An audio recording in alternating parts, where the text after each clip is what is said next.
कसं आलं? कसं आलं? गुगल मधूनच तर केलं होतं, तिथे इथं तेच म्हणे. आता मी करून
Good evening, sir.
Yes.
Neha,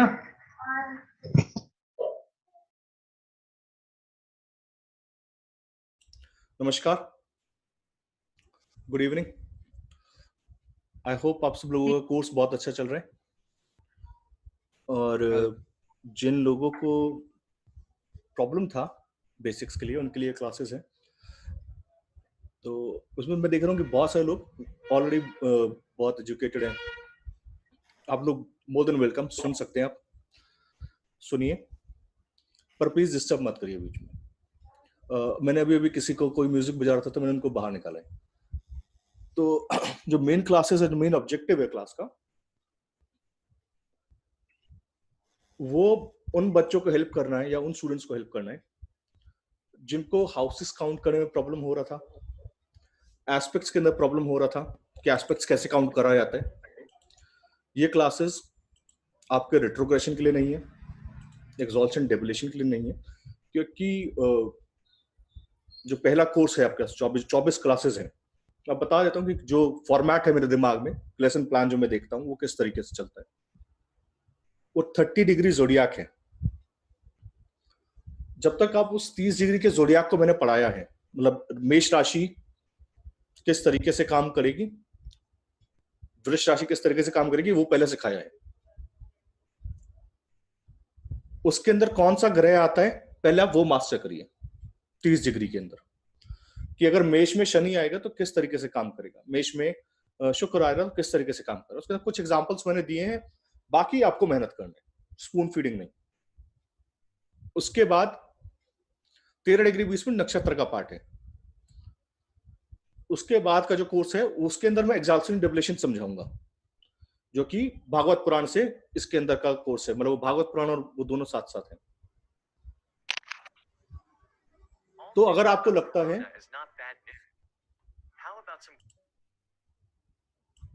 लगता है कि आपको एक्सॉल्शन डेबिलेशन समझ में नहीं आ रहा है इस टाइम पे, या रेट्रोग्रेशन क्या होता है, वक्री ग्रह किस तरीके से काम करेगा, नहीं समझ में आ रहा, तो उसके लिए चिंता मत करिए।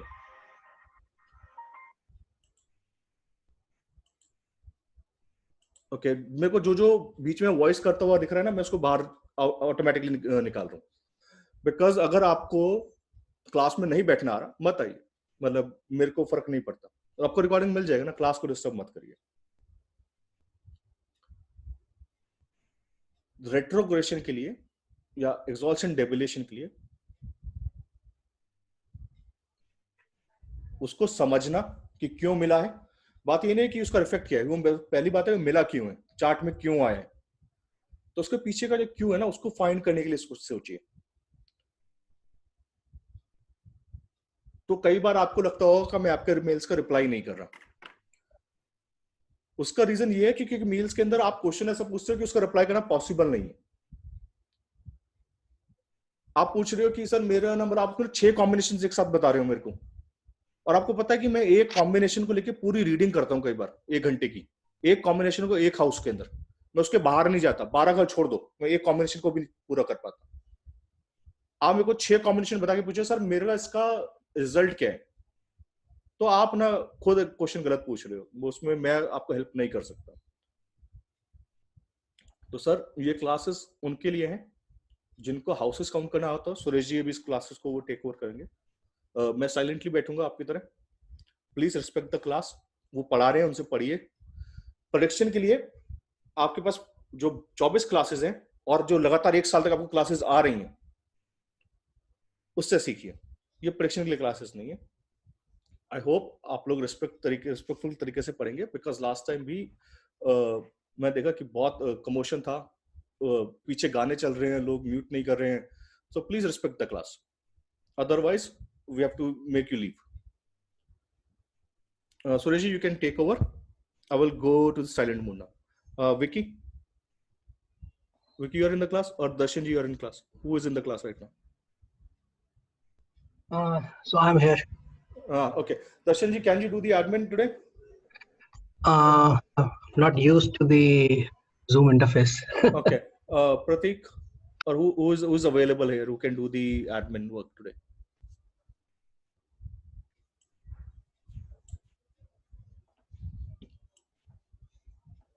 I can do it. Okay, Pratik, okay, I will give you the admin control. So.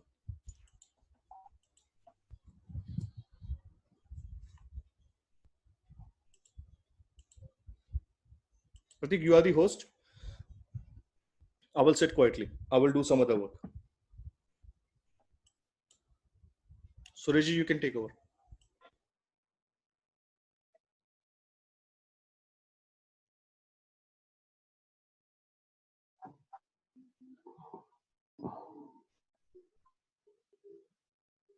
Hello, आप सभी सुन पा रहे हैं? Yes, sir. ओके, आप सभी को आवाज आ Yes, रही sir. है? Yes. Yes. Yes. Yes, sir. Yes, sir. Yes, sir. Yes, sir. Sir अगर सभी लोग अपना वीडियो बंद कर देंगे तो बैंडविड्थ कम कंज्यूम होगी, तो that will be a better connection. आपके अलावा बाकी सबका वीडियो की जरूरत नहीं है।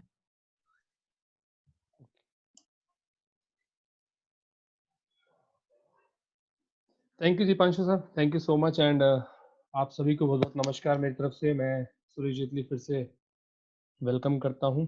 मुझे उम्मीद है कि आपको लास्ट वाली क्लासेस से कुछ ज़रूर मिला होगा। हमने डिस्कस करा था just characteristics of the star और ये उसका नेचर है, नेचर ऑफ द स्टार। और अच्छा रिस्पांस रहा, लोगों ने अप्रिशिएट करा, thank you all of them.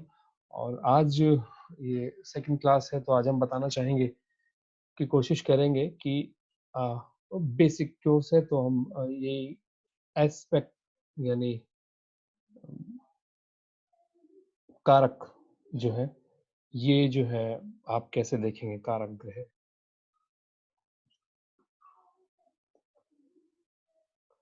आप सभी को ये अपनी स्क्रीन पे दिख रहा है? हेलो सर आपकी स्क्रीन ऑन नहीं है सर। मेरी स्क्रीन नहीं दिख रहा है सर। वेट अ मिनट, अब दिख रहा है? नहीं सर। नहीं दिख रहा है सर। सर अभी? आपका वीडियो ऑन करिए। हाँ, अभी ठीक। सर आपका अब दिख रहा है। दिख रहा है सर, दिख रहा है। Thank you.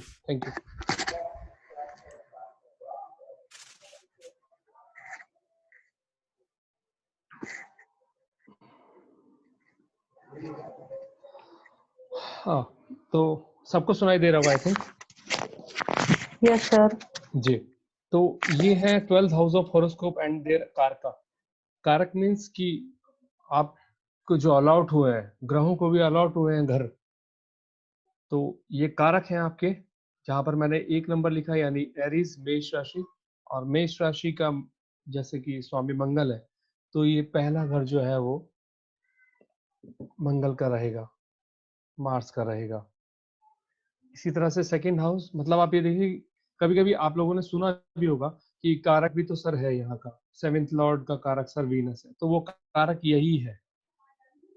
ठीक है, यहाँ कारक अगर किसी का वीनस 7th हाउस में ही है और लिब्रा राशि में ही है यानी तुला राशि में ही है तो ये कारक हो गया। सर 7th लॉर्ड कारक वीनस भी है और वीनस यहीं पर बैठा है, तो ये और जिसे कहते हैं पावरफुल तरीके से काम करेगा, पावरफुल तरीके से अपने रिजल्ट को देगा।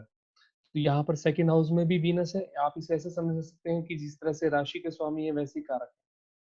ठीक है, सेकंड हाउस में वीनस कारक है, थर्ड हाउस में मरकरी ये भी कारक है यहाँ का, और फोर्थ हाउस में मून कारक है। फिफ्थ हाउस लियो राशि हुई और लियो राशि का स्वामी जो है वो सन है, तो इसी तरह से सन कारक हुआ। अगर किसी का फिफ्थ हाउस में सन है हम कह सकते हैं कि कारक भी सर यहीं पर है। फिफ्थ हाउस का कारक भी सन है और ये यहीं पर है, तो ये और पावरफुल तरीके से अपना रिजल्ट देगा।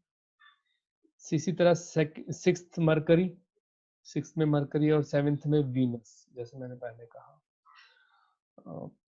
8th हाउस में मार्स वृश्चिक राशि है और वृश्चिक राशि का स्वामी जिस तरह से मंगल है उसी हिसाब से कारक 8th हाउस का कारक भी मंगल ही है।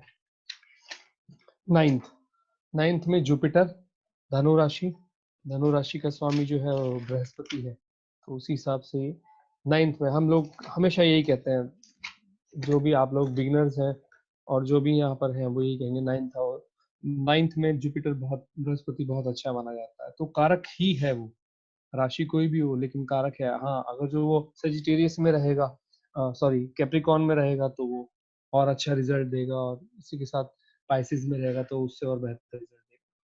तो ये कारक तो वहीं पर है। कारक को आप ये समझे कि प्रकृति ने, ऋषियों ने ये इनको अलॉट किए हैं घर, कि आपको इन्हीं में ही रहना है, ये आपका क्षेत्र है। उसी तरह से 10th लॉर्ड सैटर्न जो है राशि जो है आपकी जो है कैप्रिकॉन जो है, कैप्रिकॉन में आपको 10th और 11th का जो कारक है वो सैटर्न ही है। ये 10 नंबर की राशि हुई और 11 इसी तरह फिर 12th जो है हमारा वो उसमें पाइसिस राशि आई और पाइसिस का स्वामी फिर से जुपिटर यानी गुरु आए, तो गुरु ही है। तो इस तरह से ये कारक हो गए और ये आपको राशि के हिसाब से भी याद आप रख सकते हैं कि ये जो है ये कारकत्व है, कारक है। 12 हाउस 12 कारक और यही 12 खाने। इसके बाद जो हमारे पास मेल्स आई थी थ्रू सर वो थी this exchange of houses and meaning of the conjunction और युति। सबसे पहले आप ये देखें कि कंजशन को हिंदी में युति बोला जाता है। युति यानी एक के साथ एक, तो आप इसे ऐसे समझ सकते हैं। सबसे पहले मैं युति कहूंगा। युति या कंजशन हो गया जो साथ में बैठते हैं, वो हो गया जैसे moon and Mars. These are the conjunction of moon and Mars. This is called moon and Mars conjunction in a 4th house and राशि आ गया आपकी टॉर्स। तो आप इसको कंजंक्शन को, अब ये 3 प्लैनेट हो सकते हैं, 4 प्लैनेट हो सकते हैं, 5 प्लैनेट हो सकते हैं। तो this is a conjunction of 2 stars moon and Mars. 2 राशियों का जो युति हुई है मून और मार्स से, इसके साथ जो भी ग्रह और जुड़ेंगे, ठीक है, वो ये कंजंक्शन कहलाएंगे। तो कंजंक्शन को आप इस तरह से भी बोल सकते हैं। और एक्सचेंज ऑफ हाउसेस का भी मेरे पास एक था। तो एक्सचेंज ऑफ हाउसेस आप ये कहें कि यहाँ पर मैं अभी बताता हूँ असेंडेंट के बारे में भी कि कैसे देखेंगे। बहुत से लोग असेंडेंट को भी लेकर के थोड़े कंफ्यूज हैं, जो बहुत ही बिगनर्स हैं उनके लिए मैं अभी क्लियर कर दूंगा। लेकिन चलिए पहले मैं असेंडेंट बता देता हूँ। असेंडेंट मीन्स आपका लग्न, जो भी राशि यहाँ पर रहेगी, जो भी साइन यहाँ पर रहेगा वो आपका लग्न रहेगा, that is ascendant, that is called ascendant. अब वो यहाँ पर 1 नंबर है तो एरीज, 2 नंबर है तो टॉरस, 3rd नंबर है तो जेमिनी यानी मिथुन, और 4th नंबर है तो कैंसर, 5th नंबर है तो लियो, और 6th नंबर है तो जेमिनी वर्गो, और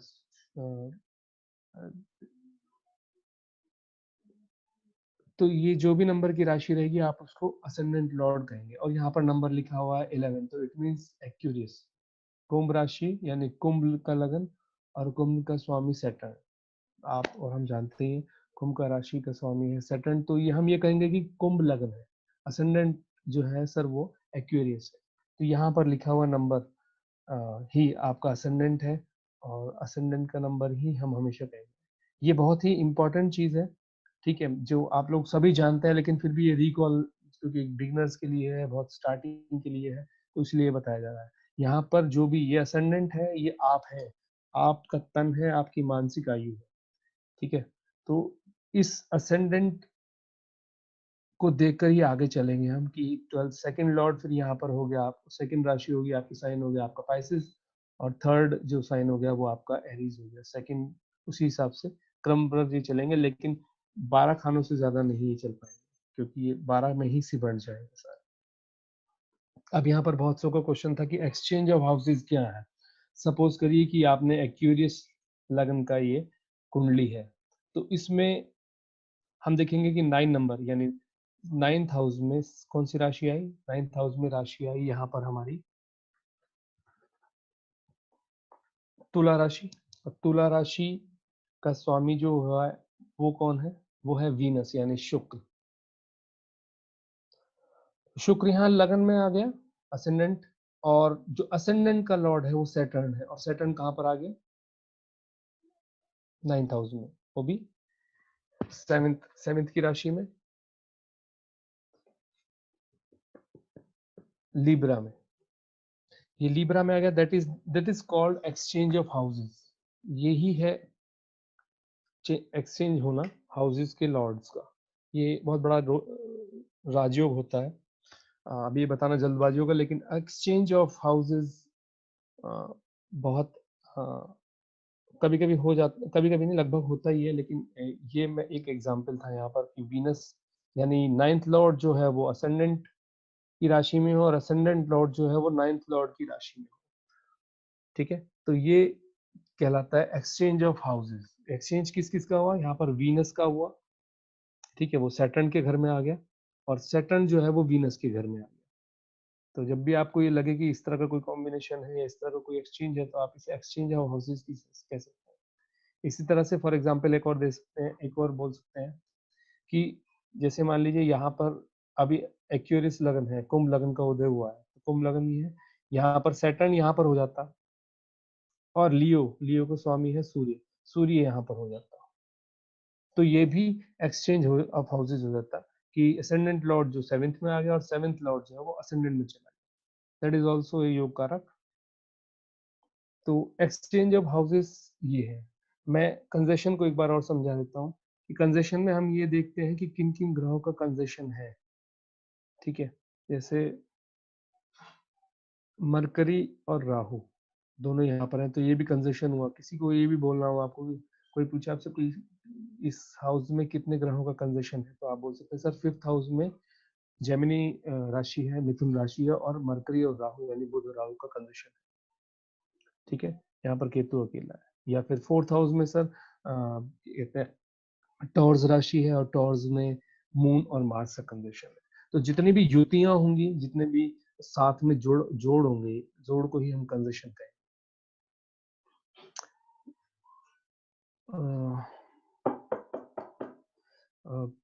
इसके अलावा मैं बताना चाहूंगा आज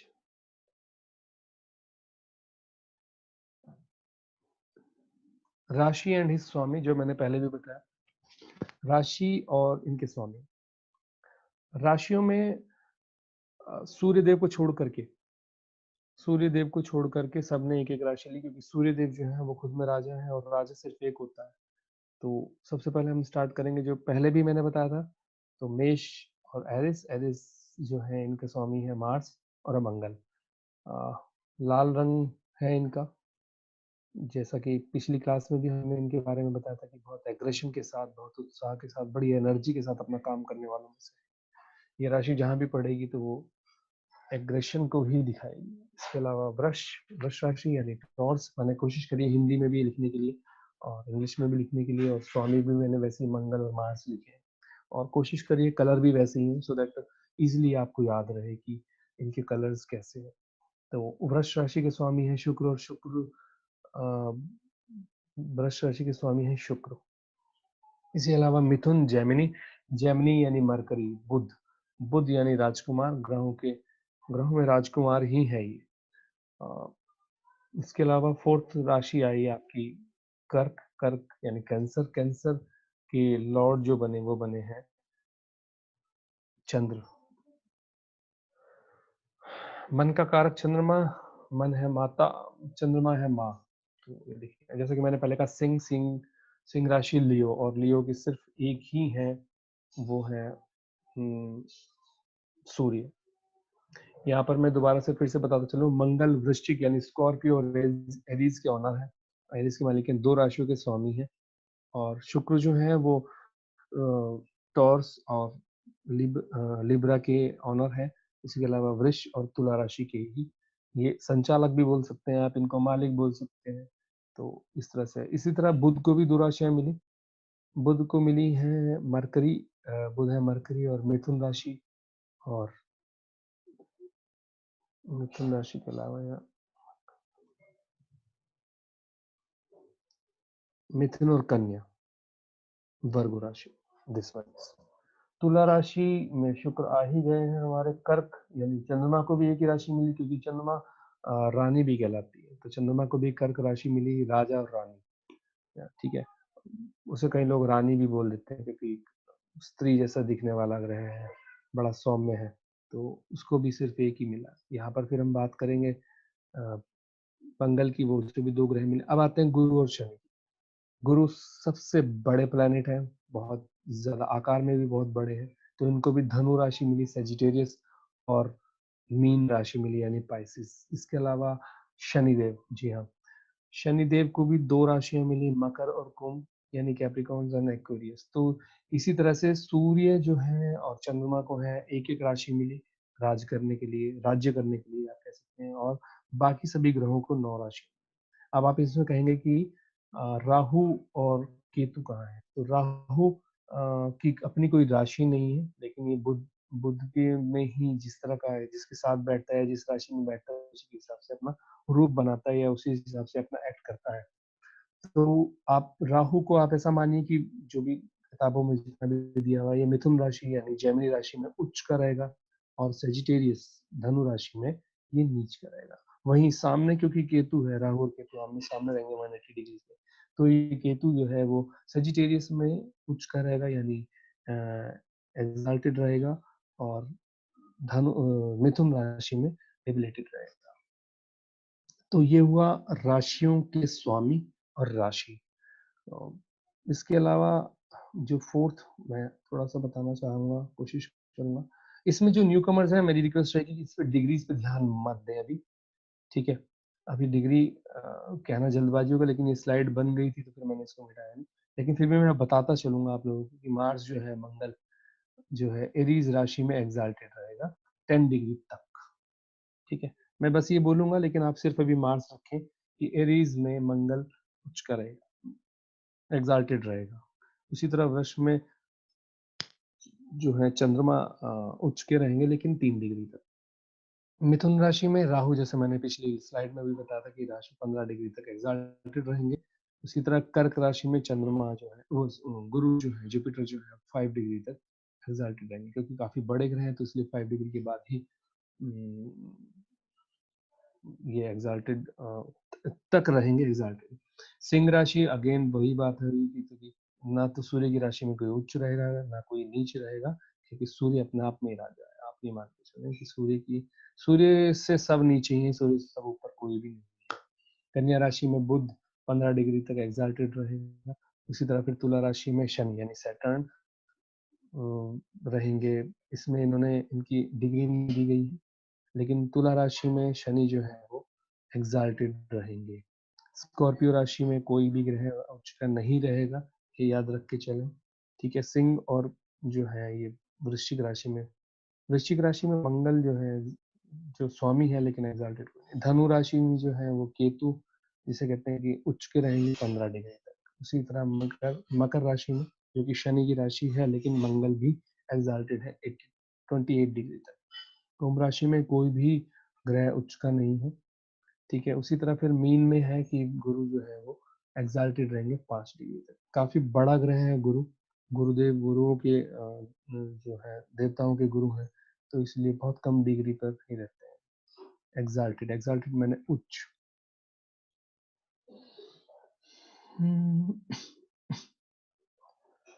डिबिलेटेड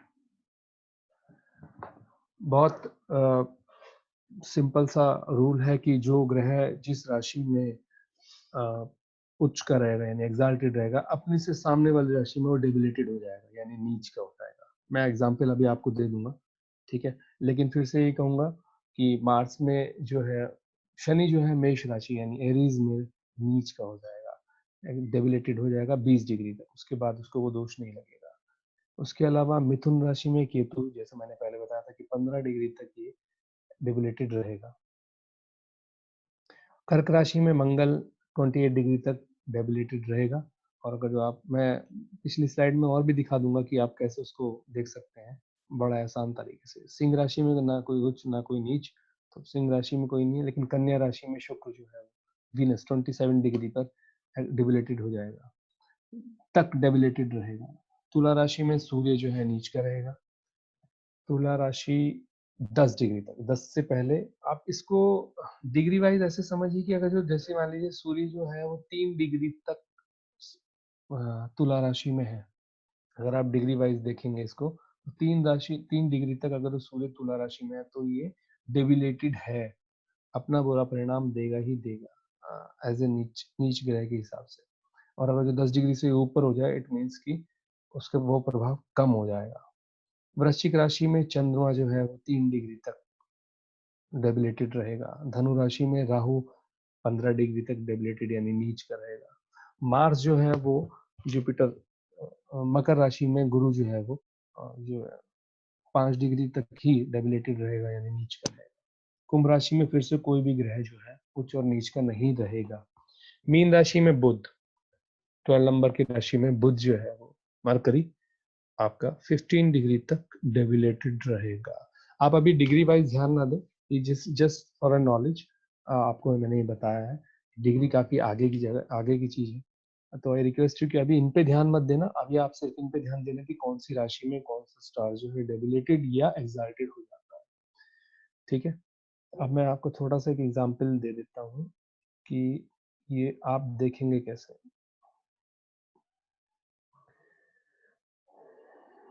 फॉर एग्जाम्पल जैसे ये एक्वेरियस लग्न की कुंडली है, और एक्वेरियस में जैसे मैंने वहां बताया कि लिब्रा में जो है सैटर्न जो है यहाँ पर ये एक्साल्टेड हो गया, और अब हर ग्रह अपने से सातवें में, हर ग्रह तो सातवें में दृष्टि डालता ही डालता है। ईच एंड एवरी जो स्टार है वो अपने से सातवें स्थान में दृष्टि डालेगा डालेगा। तो 1 2 3 4 5 6 7, तो जैसे मैंने वहां बताया कि एरीज में ये नीच की हो जाएगा, तो यहाँ पर इसकी सातवीं दृष्टि जो है ये नीच की हो जाएगी, डेबिलेटेड हो जाएगी। यहाँ एक्साल्टेड हो गया और यहाँ पर यही दृष्टि जाकर के डेबिलेटेड हो जाएगी। तो ये बहुत सिंपल सा आपको समझ में आ गया होगा कि सैटर्न यहाँ पर बैठे हैं और उच्च के हैं यानी एक्साल्टेड है, तो वहाँ सेवंथ दृष्टि जो है वो डेबिलेटेड हो ही जाएगी। और ऐसा इन्हीं के साथ नहीं, ऐसा सभी ग्रह के साथ है। जैसे फॉर एग्जांपल आप यहाँ देखें कि mercury 3rd house 5th house में है, वो भी जेमिनी, तो खुद की राशि सॉरी राहु जो है यहाँ पर उच्च का है जेमिनी। ठीक है, लेकिन यहाँ सजिटे यहाँ पर ये केतु 9th राशि यानी कैप्रिकॉर्न धनु राशि में सजिटेरियस में ये नीच की दृष्टि हो जाएगी। तो आप इस तरह से इसको डिफाइन कर सकते हैं। जैसे बड़ा अच्छा एग्जांपल एक और हो सकता है कि मून जो है जो वृष राशि में है, लेकिन उसकी सातवीं दृष्टि जो है इस पे पड़ेगी। हर ग्रह अपने से सातवें स्थान पे दृष्टि जरूर डालता है, जरूर। हर ग्रह की सातवीं दृष्टि तो है ही है। ये बिगनर्स के लिए है, तो ये मैं जरूरी समझ रहा हूँ बताने के लिए कि हर ग्रह अपने से सातवें स्थान पे दृष्टि डालता ही डालता है। सिर्फ शनि, जो कि मैं आगे वाली स्लाइड में बताऊंगा, सैटर्न, मंगल और बृहस्पति को ही ये पावर मिली हुई है कि वो सातवें में तो डालेंगे। इसके अलावा भी और 2-3 जो स्थान है उन पर ये दृष्टि डालेंगे। तो मैं फिर से बताना चाहूंगा कि यहाँ सैटर्न जो है यहाँ एक्साल्टेड है तुला राशि में, लिब्रा में, लेकिन एरीज में जाकर वो नीच की दृष्टि से देखेगा। आप इसको ऐसे समझ सकते हैं। और यहाँ राहु जो उच्च का है यानी एक्साल्टेड है, वहीं वो अपनी सातवीं दृष्टि से जब यहाँ पर धनु राशि को देखेगा तो वो नीच की दृष्टि से देखेगा। तो उम्मीद है आपको ये समझ में आ रहा है। बहुत ही बेसिक है, लेकिन बहुत से लोगों को इसमें भी कंफ्यूजन था, तो ये भी क्वेरी हमारे पास आई थी। तो हमने यहाँ पर बताया आपको 12 हाउसेस एंड देयर कारक, उसके अलावा नीच और युति यानी congestion of the star, 2 stars, 3 stars, 4 stars, even 5 stars. तो 5 आपके पास कुंडलियां ऐसी बनेगी जहां पर 5 ग्रहों का कंजेशन भी होगा, वो चाहे कहीं भी हो, लग्न में हो सकता है, सेकंड में, थर्ड में, फोर्थ में, फिफ्थ में, जहां पर भी हो, लेकिन कंजेशन 5 स्टार तक हो सकता है, इवन 6 भी हो सकता है।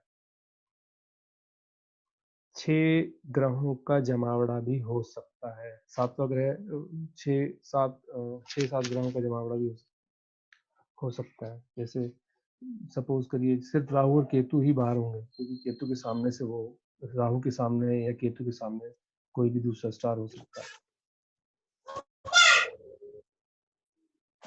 इसके अलावा मैं फिर से एक बार एक्साल्टेड और डेबिलेटेड का हमने ये वाला पढ़ा डिग्री वाइज। मैं फिर से यही कहूंगा कि भी ज्यादा ध्यान ना दें, लेकिन जस्ट फॉर द नॉलेज आप इसको नोट कर सकते हैं। आपके पास रिकॉर्डिंग आएगी तो so that you come to know कि इस डिग्री पे ये, इतने डिग्री पर ये नीचे होते हैं।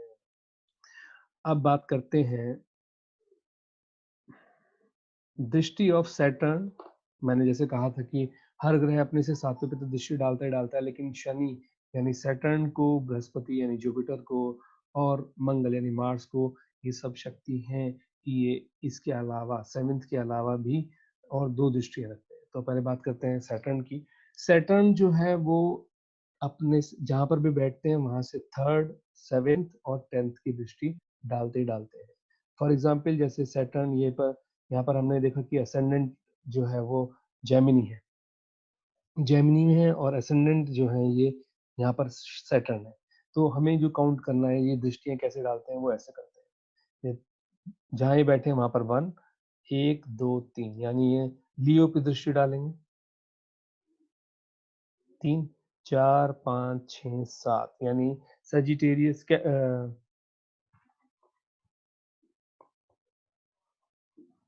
सजिटेरियस पे दृष्टि डालेंगे, यानी धनु राशि पे दृष्टि डालेंगे, अपनी 7th दृष्टि, ये फर्स्ट और ये 7th। इसके अलावा 10th 7th 8th 9th 10th, sorry ये यहाँ पर आना था, लेकिन फिर भी मैं ये कहूँगा कि ये यहाँ पर आएगा, इसकी जगह ये यहाँ पर आ जाएगा।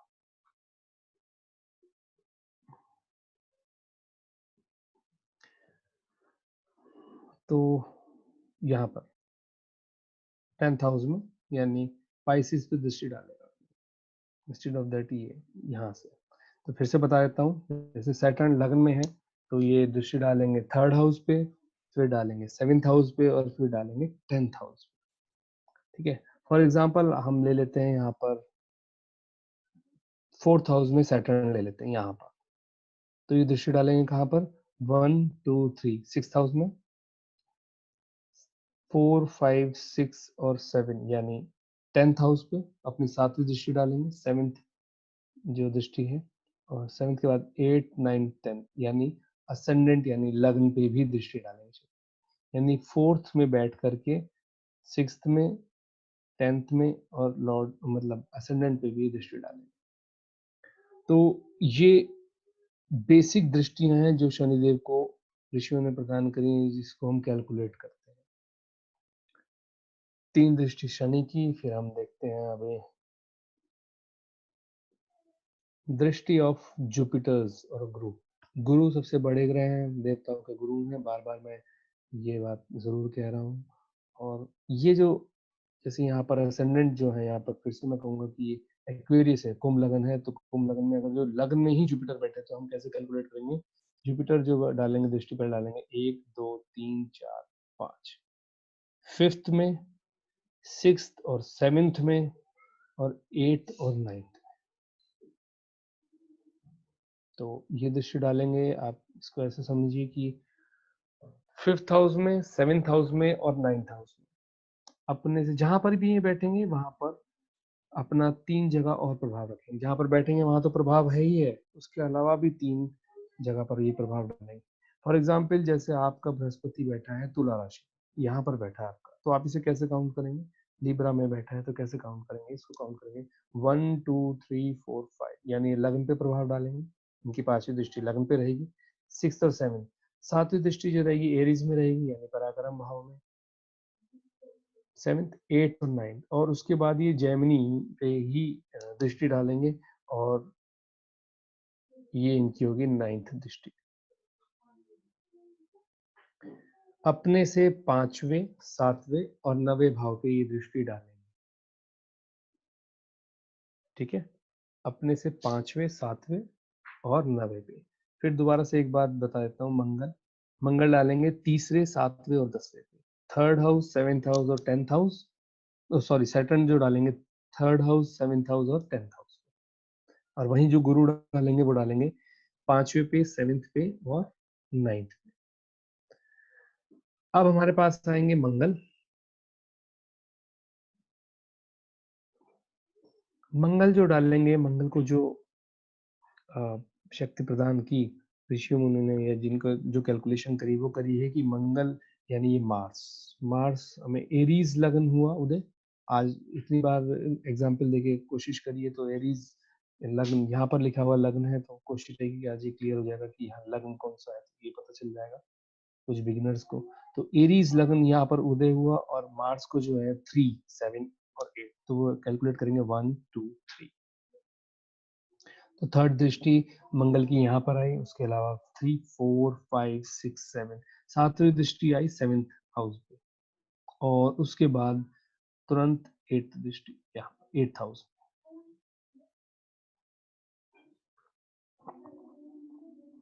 तो इस तरह से हम मंगल की दृष्टियों को कैलकुलेट करेंगे। फिर से एक एग्जांपल दे देता हूँ। जैसे मान लीजिए कि किसी का मंगल जो है, मार्स जो है वो 10th हाउस में, तो 10th हाउस से वो पहले देखेंगे तीसरी दृष्टि 1 2 3 12th हाउस को, यहाँ पर पाइसेस लिखा हुआ है, 5 6 3 4 5 6 7 कैंसर को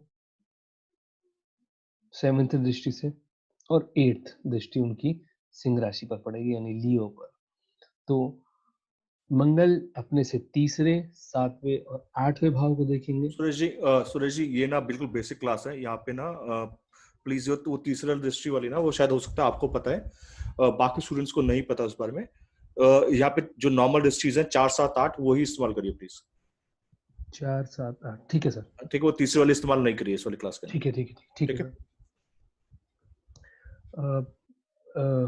जैसे कि सर ने बताया तो ये 3rd नंबर पे, 7 नंबर पे और 8 नंबर पे ही जो है ये दृष्टि डालेंगे। आप इसको ऐसे समझ के चलें यहाँ पर। और फिर से मैं एक बार और क्लियर कर देता हूँ। जैसे असेंडेंट जो है वो यहाँ पर एक्वेरियस है, तो एक्वेरियस तो 3rd नंबर पे, 5th नंबर पे और 7th नंबर पे ही ये अपनी दृष्टि डालेंगे। इसको ऐसे लेकर के चलें। फिर से एक बार रिमाइंड कराना चाहूंगा सैटर्न के बारे में। तो सैटर्न जो है वो तीसरी दृष्टि 5 नंबर पे, 7वीं दृष्टि 9 नंबर पे और 10वीं दृष्टि जो है वो 11 नंबर पे डालेंगे, वो 12 नंबर पे डालेंगे 10 दृष्टि। तो ये 3 ही ग्रह हैं जिनको ये हक है कि ये तीसरा मतलब अपने स्थान से 7वें पे तो डालेंगे। उसके अलावा भी और 2 स्थान हैं जिन पे ये अपनी दृष्टियां रखेंगे।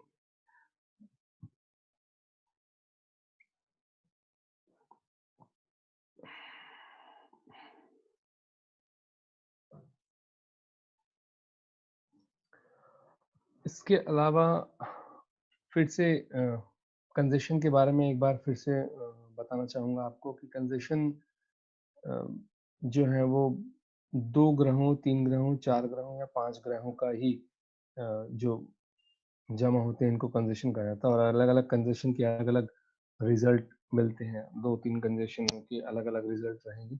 वो बहुत आगे की चीज़ है, लेकिन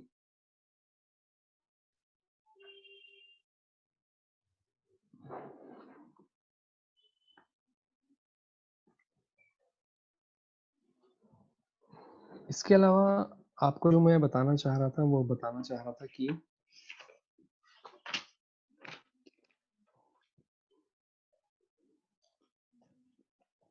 मेरा जो पर्पस था बताने का वो बेसिक तो यही था।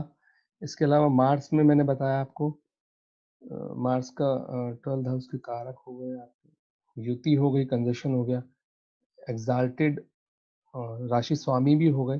राशि स्वामी के बाद आपके एग्जाल्टेड स्टार हो गए विद डिग्री, और डेबिलेटेड स्टार हो गए उच्च और नीच, और सैटर्न की दृष्टि होगी। उच्च नीच का मतलब क्या है, एग्जाल्टेड और एक्साल्टेड डेबिलेटेड का मतलब क्या है। आप इसको ऐसे समझें कि उच्च जो है, जैसे हम आप ये कहें कि ये राशि स्वामी और स्वामी, राशि जो है आप इसको कैसे समझेंगे, राशि स्वामी इनका क्या इम्पैक्ट रहेगा राशि स्वामी का और राशि का। राशि स्वामी इसको आप ऐसा समझें कि एक ग्रह है मंगल, और जो as per the calculation of जो हमारे ऋषि मुनि है उनको एरीज राशि दी गई, मेष राशि दी गई, तो आप उनको घर माने, उसका घर माने, और घर में आदमी किस तरह का बिहेव करता है आप उसको माने। कोई भी हो, कोई भी इंसान हो, कोई भी जो एक कोई भी व्यक्ति अपने घर में वो पूरी शक्तिशाली तरह से रहता है। ठीक है, अपने घर में आदमी किस तरह से रहता है, बड़ा खुला हुआ रहता है, बड़ा अपने घर मतलब उसका अपना है, उसकी अपनी खुद की ताकत है, तो वहां पर पावरफुल है। ठीक है, तो ये राशि स्वामी यही हुआ कि मैं इसका स्वामी हूँ, मेरा ये स्थान मेरा है, तो इसमें चाहे मैं जैसा मर्जी बिहेव कर सकता हूँ। तो ये मेरा घर है तो मैं उसी हिसाब से बिहेव करूँ। यहाँ पर जो स्टार है वो काफी पावरफुल तरीके से अपना काम करता है। अब ये देखने वाली बात है कि वो कहाँ पर, वो राशि कहाँ पर पड़ रही है। ठीक है, कौन सा असेंडेंट लॉर्ड है, किस असेंडेंट में कौन सा असेंडेंट है, किस लग्न का उदय हुआ है, उस हिसाब से देखना पड़ेगा। लेकिन ये जो राशि ऑनर है आप ये समझिए अपनी राशियों में ही बहुत पावरफुल होकर के ही उसका रिजल्ट देते हैं। ठीक है, राशि स्वामी ये हो गए। अब हो गए उच्च के, एग्जाल्टेड मैंने यानी उच्च के। ठीक है, ये उच्च में भी यही कहा जाएगा कि ये और ज्यादा पावर के साथ अपने रिजल्ट को देने वाले हुए। जैसे कर्क राशि में गुरु उच्च के हो गए, 5 डिग्री पे है, तो वो बहुत अच्छा और बेहतर फल देंगे, बहुत पॉजिटिव रिस्पॉन्स देंगे, बहुत पॉजिटिव आपको रिजल्ट मिलेंगे उस महादशा में या आपके पूरे जीवन में गुरु को लेकर के। इसी तरह से बुध जो है वो भी अगर जो एग्जाल्टेड हूँ तो उस हिसाब से अपना प्रभाव दिखाएंगे। जो उनका नेचर होगा, नेचर ऑफ द स्टार जो होगा वो उसमें और बढ़ोतरी कर देगा आपके लिए। डिबिलेटेड के मामले में हम ये कहेंगे या ऐसा कहेंगे कि एक व्यक्ति बड़े साफ सुथरे कपड़े पहन के तो आया लेकिन कपड़ों पे गंदगी लगी हुई है। आप इसको थोड़ा सा ऐसे मान के चलो। ऐसा नहीं है कि डिबिलेटेड स्टार जो है वो हमेशा आपको बुरा फल दे। कभी कभी बुरे स्थानों में बैठ कर भी अच्छा जो है ये अच्छा फल दे सकते हैं, लेकिन ये काफी बाद की बात है और ये काफी बाद में बता देंगे, या काफी बाद में क्या, बाद की क्लासेस में, अगली क्लास में उससे बताएंगे। तो सैटर्न जो अगर जो मेष में है तो मेष में ये नीच का रहेगा, और नीच में वो अपने, जैसे एक आदमी कह सकते हैं कि जिसकी संगति खराब हो गई, तो घर भी नहीं मिला और उसकी संगति खराब हो गई, ये वो वाला हिसाब हो गया कि मैं किसी दूसरे के घर में हूँ जो मेरा दुश्मन है और मैं वहां कैसा बिहेव करूंगा। आप इसको ऐसे मान के चलो। शुक्र सूर्य जो है वो तुला राशि में है, और तुला जो है वो तुला राशि के स्वामी है शुक्र, और शुक्र है दैत्यों के गुरु, और सूर्य है यहाँ पर देवताओं के राजा। तो इन दोनों की कैसे बनेगी? तो आप इसको छोटा सा एग्जांपल लेके चलें कि शुक्र के घर में सूर्य आ गए, तो एक तो पहले ही दुश्मन, ऊपर से वो राजा। ठीक है, एक तो राजा दुश्मन का गुरु और उसके भी घर में, तो मैं कैसा बिहेव करूंगा? मैं बिहेव ही नहीं कर पाऊंगा, मैं राजा जैसा बिहेव ही नहीं कर पाऊंगा। तो आप इसको ऐसे मान के चलो। तो इसका ये इम्पैक्ट आएगा आपके जीवन में कि आपके वो राजाओं वाले जो हैं, जिस जिस हिसाब से आपने एक्ट करना था उस हिसाब से आप एक्ट नहीं कर पाएंगे, आपको वो उतना फल नहीं दे पाएगा इस राशि में सूर्य, जितना वो मेष या सिंह राशि में दे सकता था। तो इसको इस तरह से मान के चले आप। ये हुआ एग्जाल्टेड, डेबिलेटेड और एग्जाल्टेड।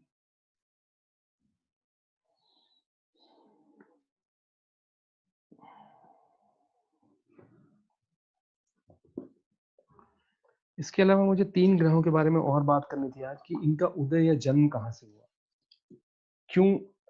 क्योंकि हमारी तरह ये भी तो एक, इनका भी उदय हुआ होगा ना, जन्म भी तो कहीं ना कहीं से हुआ होगा।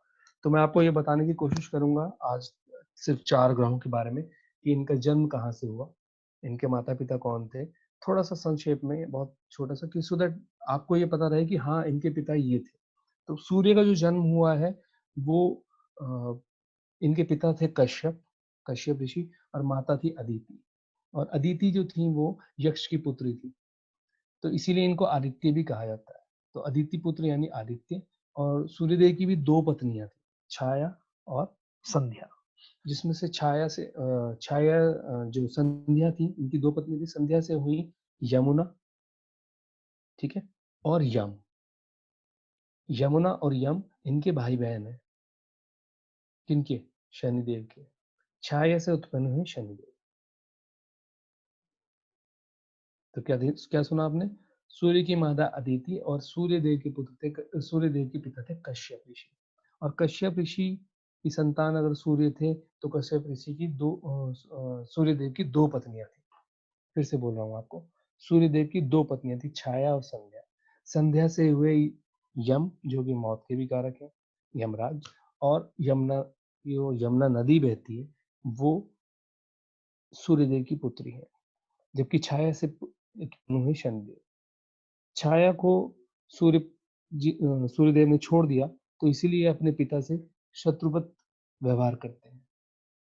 इसलिए देखिए आप, जहां पर सूर्यदेव उच्च के होंगे वहां पर शनिदेव नीच के होंगे, यानी मेष राशि में सूर्य उच्च के होंगे, ठीक है, तो शनिदेव जो है वहां पर नीच के होंगे। सूर्यदेव जो है वो शनि से कभी भी शत्रुवत व्यवहार नहीं रखते, एनिमी नहीं मानते, बट शनिदेव हमेशा सूर्य को शत्रु मानते हैं। तो ये तीनों बहन भाई हैं, यानी शनिदेव और क्या कहते हैं यमुना और यम। ठीक है, पृथ्वी से 13 लाख गुना बड़े हैं सूर्य, 13 लाख गुना बड़े हैं, और एक महीने तक एक राशि पे रहते हैं। पूरे साल में 12 राशियां हैं और 12 बार ये अपने घर बदलते हैं। ठीक है, इनकी महादशा भी 7 साल की रहती है। अगर हम महादशा देखें तो सूर्यदेव की महादशा रहेगी 7 साल। उसके बाद आते हैं चंद्रमा पे, जो कि चंद्रमा बहुत ही सौम्य ग्रह है, पहले भी बताया है, और स्त्रीवत व्यवहार भी रखता है, स्त्रियों के जैसे बात करता है, बहुत सौम्य तरह से बात करता है, बड़ा चंचल है चंद्रमा, सबसे तेज चलने वाला है, 2.5 दिन में एक राशि जो है जल्दी से कवर कर लेता है। तो पद्म पुराण के अनुसार ब्रह्मा जी के पुत्र महर्षि अत्रि ने अनुत्तर नाम का एक घोर तप करा, और जब तप पूरा हुआ तो उनको आंसू आए, और जो आंसू आए, उनकी जो बूंद गिरी, तो सभी 10 दिशाओं ने वो बूंद को अपना ग्रहण करा। लेकिन वो जो है वो ग्रहण इसलिए करा कि उन्हें पुत्र की प्राप्ति हो, लेकिन वो गर्भवती नहीं हो सकी। तो ब्रह्मा जी ने उसे उन जल की बूंदों को एक जो है युवा में परिवर्तित कर दिया। अब युवा में परिवर्तित करा और ब्रह्मा जी उसे ब्रह्मलोक में ले गए, जिसका नाम रखा चंद्रमा, चंद्रदेव। चंद्रदेव को देवों ने, ऋषियों ने, गंधर्वों ने अपनी स्तुति से तेज दिया। ठीक है, और दक्ष प्रजापति, ठीक है, इन्होंने अपनी 27 कन्याओं से जो कि इनका विवाह करा। सबसे तेज चलने वाला ग्रह है, ठीक है, मन का कारक है, ठीक है, सबसे तेज चलता है, इसलिए हमारे विचार कभी नहीं रुकते। अगर हम रुक जाएं, चंद्रमा विचार ही है, चंद्रमा मन का कारक है और मन है विचार, तो ये विचार कंटिन्यूसली थॉट प्रोसेस जो है हमारा, व्यक्ति अगर शांत भी बैठा रहेगा तब भी सोचता रहेगा, कुछ ना कुछ सोचता रहेगा। तो ये कंटिन्यूसली जो थॉट प्रोसेस है चंद्रमा की दे, क्योंकि सबसे तेज चलता है, इसलिए विचारों का आना जाना चलता ही रहता है। ठीक है, और इनकी महादशा रहेगी 10 साल की। ये आपके और हमारे ऊपर 10 साल तक प्रभाव डालते हैं। चंद्रमा की महादशा 10 साल तक रहेगी। मंगल, ये पृथ्वी के पुत्र हैं और देवताओं के सेनापति। ठीक है, स्वभाव में बहुत ज्यादा गर्मी, उत्साह से भरपूर। 7 साल की महादशा रहेगी इनकी। ठीक है, और पृथ्वी के पुत्र हैं, तो फॉर एग्जाम्पल जैसे सर ने भी बहुत पहले एक वीडियो में बताया था कि पृथ्वी के पुत्र तो होने की वजह से मंगलवार को, वैसे सर ने जिस समय ये बताया तो मेरे पास भी एक इस तरह का एग्जाम्पल है कि हमारे घर में एक दिन मंगलवार को हमने मतलब हैंडपंप के लिए पृथ्वी खोदना शुरू करा, और आप बिलीव नहीं करेंगे, जो पानी 22-23 फुट पर खुदाई करने के बाद आ जाता था, वो लोग पूरी रात लगे, पूरी रात 4 लोग हमारे घर में लगे रहे, लेकिन पानी नहीं। ये मेरे सामने का प्रैक्टिकल है, सामने की आंखों देखी बात है। ये 4 आदमी लगातार मशीनों से खुदाई करते रहे, लेकिन पानी नहीं निकला, जो कि 22 या 23 फुट तक है। पहले के जमाने में, या अभी भी हैंडपंप लगा हुआ है, ठीक है, पानी नहीं आता, वो बात अलग है। लेकिन जब वो 4 आदमी पूरी रात लगे रहे और अल्टीमेटली वो काम छोड़ के भाग गए, रात को 11, साढ़े 11, 12 बजे के करीब, पानी नहीं निकला उस मंगलवार को। ठीक है, तब मेरी मदर ने कहा कि मंगलवार को जो खुदाई हुई है, इस वजह से पानी नहीं निकला। फिर हमने नेक्स्ट डे दोपहर को फिर से खुदाई शुरू करी, और with in half an hour, सही तरह से खुदाई करने पर with in half an hour पानी, वही पानी जिसके लिए वो पूरी रात लगे रहे, और उसी जगह पे, उसी जगह पर। हमने जगह नहीं चेंज करी कि नहीं इधर नहीं निकल रहा तो इधर निकल जाएगा। हमने जगह भी नहीं चेंज करी, हमने पाइप वाइप भी नहीं हटाए जो हटाने थे, लेकिन पानी नहीं निकला। ठीक है, सर ने भी एक एग्जाम्पल दिया था, और ये मेरे सामने तो लाइव एग्जाम्पल है कि हम देखते रहे, लेकिन पानी, 3-4 मजदूर भी भाग गए कि सर ये पानी नहीं निकल रहा जी, ये पानी नहीं निकल रहा। तो ये ताकत है मंगल की, जिद है, जिद ही कहेंगे ना इसे, तो जिद है मंगल का, ऊर्जा है मंगल। तो ध्यान रखें, मंगलवार को खुदाई ना कराएं। और उसके बाद मैं बात करना चाहूंगा पुराणों की। पुराणों के अनुसार बुध और चंद्रमा की पत्नी, बुध जो है वो चंद्रमा की पत्नी रोहिणी के पुत्र है, ठीक है, और बुध की पत्नी है इला। ये बहुत ही बेसिक नॉलेज है, ठीक है, बहुत ज्यादा डीप में जाने की जरूरत नहीं रहेगी। और बुध जो है वो राजकुमार की तरह व्यवहार करने वाले हैं, राजकुमार ही हैं, हठी हैं, ठीक है, हठ के कारक हैं। जैसे बच्चा अड़ जाता है ना, मैं तो चाहिए ही चाहिए, लेके रहूंगा, ये वही राजकुमार है, ठीक है। तो इनका व्यवहार भी वैसा ही है। सूर्य जैसे लाल रंग को जो है इंडिकेट करते हैं, लाल, या फिर जिसे कहते हैं कि रक्तवर्ण, या इसे कह लो, तो चंद्रमा वही सफेद रंग को भी रिप्रेजेंट करते हैं। मंगल फिर से लाल रंग को रिप्रेजेंट करते हैं, और बुध जो है वो ग्रीन रंग को रिप्रेजेंट करते हैं।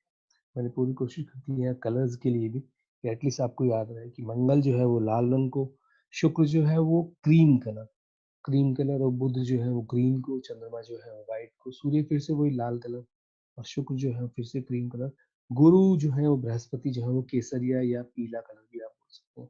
सैटर्न आप काला नहीं बोल सकते, सैटर्न को काला कुछ लोग कहते हैं, लेकिन काला भी कह सकते हैं।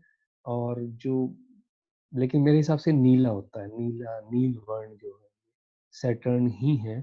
और राहु जो है वो धुआं, यानी धुएं जैसा कलर जो है वो राहु को रिप्रेजेंट करता है। अब आपको थोड़ा सा ये आज हमने सूर्य, चंद्र, मंगल और बुध के बारे में बहुत शॉर्ट में बताया।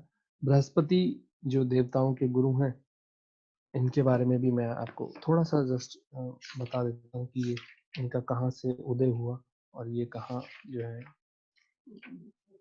किस तरह से इनकी उत्पत्ति हुई।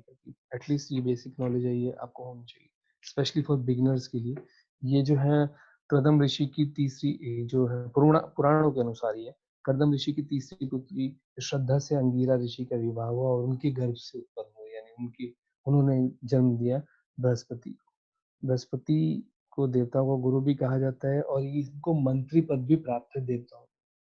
सबसे बड़े ग्रह हैं, और किसी से भी ये शत्रुवत व्यवहार नहीं रखते हैं, ठीक है। आगे की स्लाइड जो थर्ड क्लास होगी उसमें हमें बता देंगे कौन सा ग्रह किस ग्रह के साथ शत्रुवत एनिमी रखेगा, और कौन उनके बहुत ज्यादा क्लोज होगा, फ्रेंड होगा। ये भी आपस में मित्र ही है। तो नेक्स्ट क्लास में हम वो भी बताना चाहेंगे, कि कोशिश करेंगे कि कौन सा ग्रह किस ग्रह का मित्र है, ठीक है। लेकिन ये सबसे बड़े ग्रह हैं बृहस्पति, ठीक है। फिर से बताना चाहूंगा कि कर्दम ऋषि की तीसरी पुत्री श्रद्धा से जब अंगिरा ऋषि का, ये सब ऋषि ही थे, अंगिरा ऋषि का विवाह हुआ तो बृहस्पति से। उसके बाद शुक्र जो है, जिस तरह से ग्रह हैं, ये शुक्र जो पुराणों के अनुसार अगर हम कहें तो ये महर्षि भृगु के पुत्र हैं, भृगु ऋषि के पुत्र हैं शुक्र, और इन्हीं के पास ही संजीवनी विद्या भी है, जो मृत व्यक्ति को भी जीवित कर सकती है, ठीक है। इन्हीं ने इनकी उत्पत्ति करी थी। भगवान शिव से इन्होंने, शिव की आराधना करके ये संजीवनी मंत्र जो लिया था भगवान शिव से लिया था, ठीक है। कुछ लोगों और कुछ पुराण इनको एक आंख से देख नहीं पाते, ऐसा भी बोलते हैं, ठीक है। तो एक आंख नहीं है, इसलिए कहते हैं कि शुक्र का कभी दान देना पड़े, शुक्र से रिलेटेड कोई भी दान देना पड़े तो कोशिश करें किसी की आंख ना हो ब्राह्मण की, तो उसको वो साक्षात शुक्र ही है। इसके अलावा आपको थोड़ा सा शनि के बारे में बताऊंगा। शनि के, जैसे मैंने पहले बताया, सूर्य की पुत्र है, और छाया इनकी पत्नी है, तो छाया इनकी जो माँ है। और 19 साल इनकी जो है, 16 साल होती है गुरु की महादशा, और 19 साल होती है क्या कहते हैं, शनि की महादशा। तो ये हुआ दशाओं का, और बहुत छोटा सा संक्षेप में ग्रहों के बारे में बताने की कोशिश करी। ठीक है, ठीक है सुरेश जी, अच्छा, thank I will take over. अपना स्लाइड बंद कर दीजिए।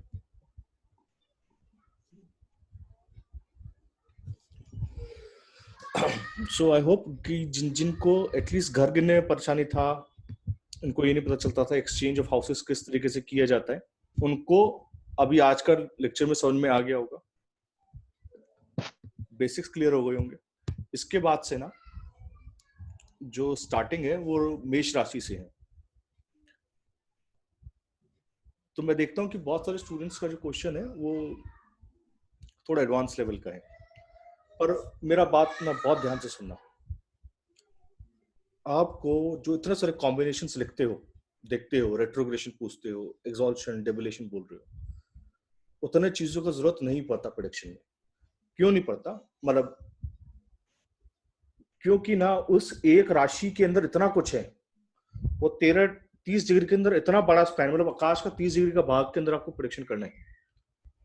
उसके अंदर इतनी चीजें हैं कि आप उसको उससे बाहर जाने की जरूरत नहीं पड़ती। मतलब आप अगर एरीज का राशि देखोगे ना और एरीज के अंदर प्लैनेट डाल दोगे या किसी भी 30 डिग्री के अंदर प्लैनेट डाल दोगे, उसके रेफरेंस में 12 घरों के अंदर जो प्रेडिक्शन है, मतलब अगर आपको कोई भी प्लैनेट चौथे घर में है तो वो आपकी वाइफ का प्रोफेशन भी है, क्योंकि वो वहां से 10वां है, 7वें घर से 10वां है।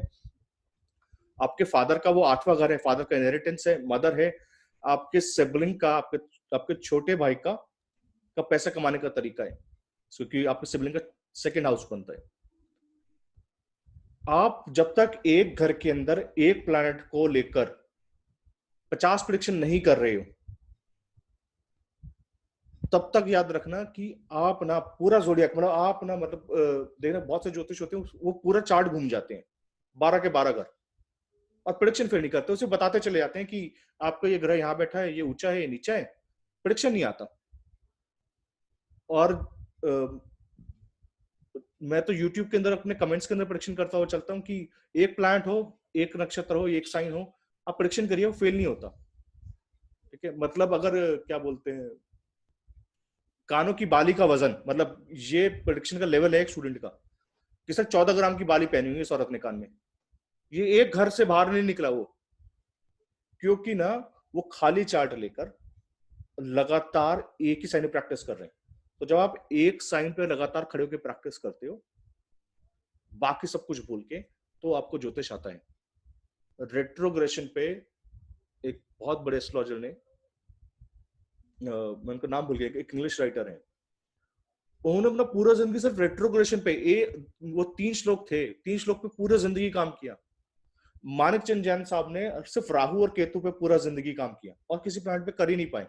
केसी सक्सेना साहब ने शुक्र पे किया पूरा जिंदगी और खत्म नहीं हुआ उनका रिसर्च। मैं आपको ये बता रहा हूं कि जब आप ऐसे फील्ड में हैं जहां पे बहुत डेडिकेशन की जरूरत पड़ती है और आप सबसे मुश्किल जॉब में है, मतलब आप यार ध्यान रखिए कि आप जो काम करने के लिए सोच रहे हैं ना, वो दुनिया का सबसे मुश्किल काम है, क्योंकि आपको वो बताना है जो किसी ने बताया ही नहीं आज तक, वो हुआ ही नहीं है, आपको भविष्य बताना है और सिर्फ ग्रह की पोजीशन से बताना है। तो ना गायत्री का जाप, जैसे कि उन्हें हमेशा पहले लेक्चर में बताया, गायत्री का जाप, अपने खाने पे कंट्रोल, ब्राह्मणों की सारी आदतें अपने अंदर लाइए जब तक आप अपना लाइफस्टाइल चेंज नहीं करेंगे, पहली बात। दूसरा बात, फोकस नहीं होंगे। आप पहला लेक्चर सुनते हैं, एरीज के नोट्स बनाइए और उसको प्रैक्टिस करिए, लगातार प्रैक्टिस करिए, मतलब उस लेक्चर के बाहर मत जाइए। आप देखिए कि जब तक आप 9 के 9 ग्रह एरीज के अंदर नहीं प्रैक्टिस करोगे ना लगातार बैठ के, और वो आपको स्नैपशॉट नहीं होगा। जैसे किसी ने उस दिन पूछा कि उसने कॉम्बिनेशन बताया यूट्यूब के कमेंट्स में कि सर मेरे फादर ऐसे हैं कि मेरे फादर ना ब्लू कलर के कॉलर का शर्ट पहनते हैं। मैं बोला सैटर्न सेकंड हाउस में। वो इसलिए है स्नैपशॉट क्योंकि वो इतना प्रैक्टिस हो चुका है कि मेरे को पता ही है यहीं पर बैठा है। आपको कोई कहानी बताएगा ना, आपको दिमाग में चार्ट आता है उसका कि ये इसका चार्ट ना ऐसा रहेगा। देखा सर चार्ट में शुक्र राहु, अगर कोई आज बोल रहा था कि वीनस मार्स राहु का कॉम्बिनेशन ट्राइन में था, मैं बोला इसका पत्नी के सामने इसका चलता नहीं, आवाज नहीं निकलता होगा, क्योंकि वीनस मार्स राहु का कॉम्बिनेशन में वो स्पाउस को दबा देता है। पर वो उस कॉम्बिनेशन पे जाने से पहले मैंने बहुत सारा प्रैक्टिस उसी घर में रहकर कराए, मैं बाहर नहीं गया। मतलब इसी बैच के अंदर मैं देख रहा था, एक नाम मैं देख रहा था, उनको मैं प्रेडिक्शन कर रहा था, तो मैंने उनका प्रेडिक्शन बोला कि मेरा आपका सैलरी 5 लाख रुपए था। वो बोले आपको कैसे पता सैलरी 5 लाख रुपए था? क्योंकि मैंने वो प्रैक्टिस करा है, मैंने वो लगातार सुबह दिन रात सोते जागते प्रैक्टिस करा है, इसलिए मुझे याद है उसका सैलरी 5 लाख रुपए है। ये टेक्निक है कि आप ना सैलरी निकाल सकते हो। मैं बताया तो कौन सी बुक से है, न्यू टेक्निक्स ऑफ प्रेडिक्शन है, बाय प्रतीक, कौन सा राइटर्स है वो जो छोटा सा किताब है, न्यू टेक्निक, के शेषाद्री अय्यर साहब, ठीक है। उनका लास्ट पेज पे वो दे रखा है उन्होंने, उसी का मॉडिफिकेशन करके आप किसी का सैलरी निकाल सकते हो, कुछ भी नहीं है उसके अंदर। किसी का सैलरी निकालना, भाई बहन निकालना, बच्चे निकालना, ये तो बच्चों का खेल है ना, ये तो 10 मिनट में हो जाता है, इसमें क्या ज्योतिष है, ये तो कोई भी कर सकता है। पर ना जो आपको मैं सिखा रहा है वो बहुत डीप है, उसको प्लीज समझो। आप लोग एक्सॉल्शन डेबिलेशन पूछ रहे हो, मतलब मेरे को एक्सॉल्शन जाके अब समझ में आ रहा है कि अरे ये एक्सॉल्टेड क्यों हो रहा है। मेरे को अब समझ में आ रहा है कहां, जब मैं भागवत पढ़ता हूं, और वो मेरा कोर्स है सिर्फ एक्सॉल्शन डेबिलेशन समझाने का, ठीक है। प्रेडिक्शन तो मैं पहले भी कर रहा था ना, उसी एक्सॉल्शन जनरल नॉलेज था। तो ना प्लीज मेरे को ना बहुत दुख लगता है कई बार कि जब मेरे को लगता है कि स्टूडेंट स्ट्रगल कर रहे हैं, उसकी ऐसे मैंने क्लासेस करवाया। अभी ना सिर्फ पहला लेक्चर सुनना, सिर्फ और सिर्फ पहला।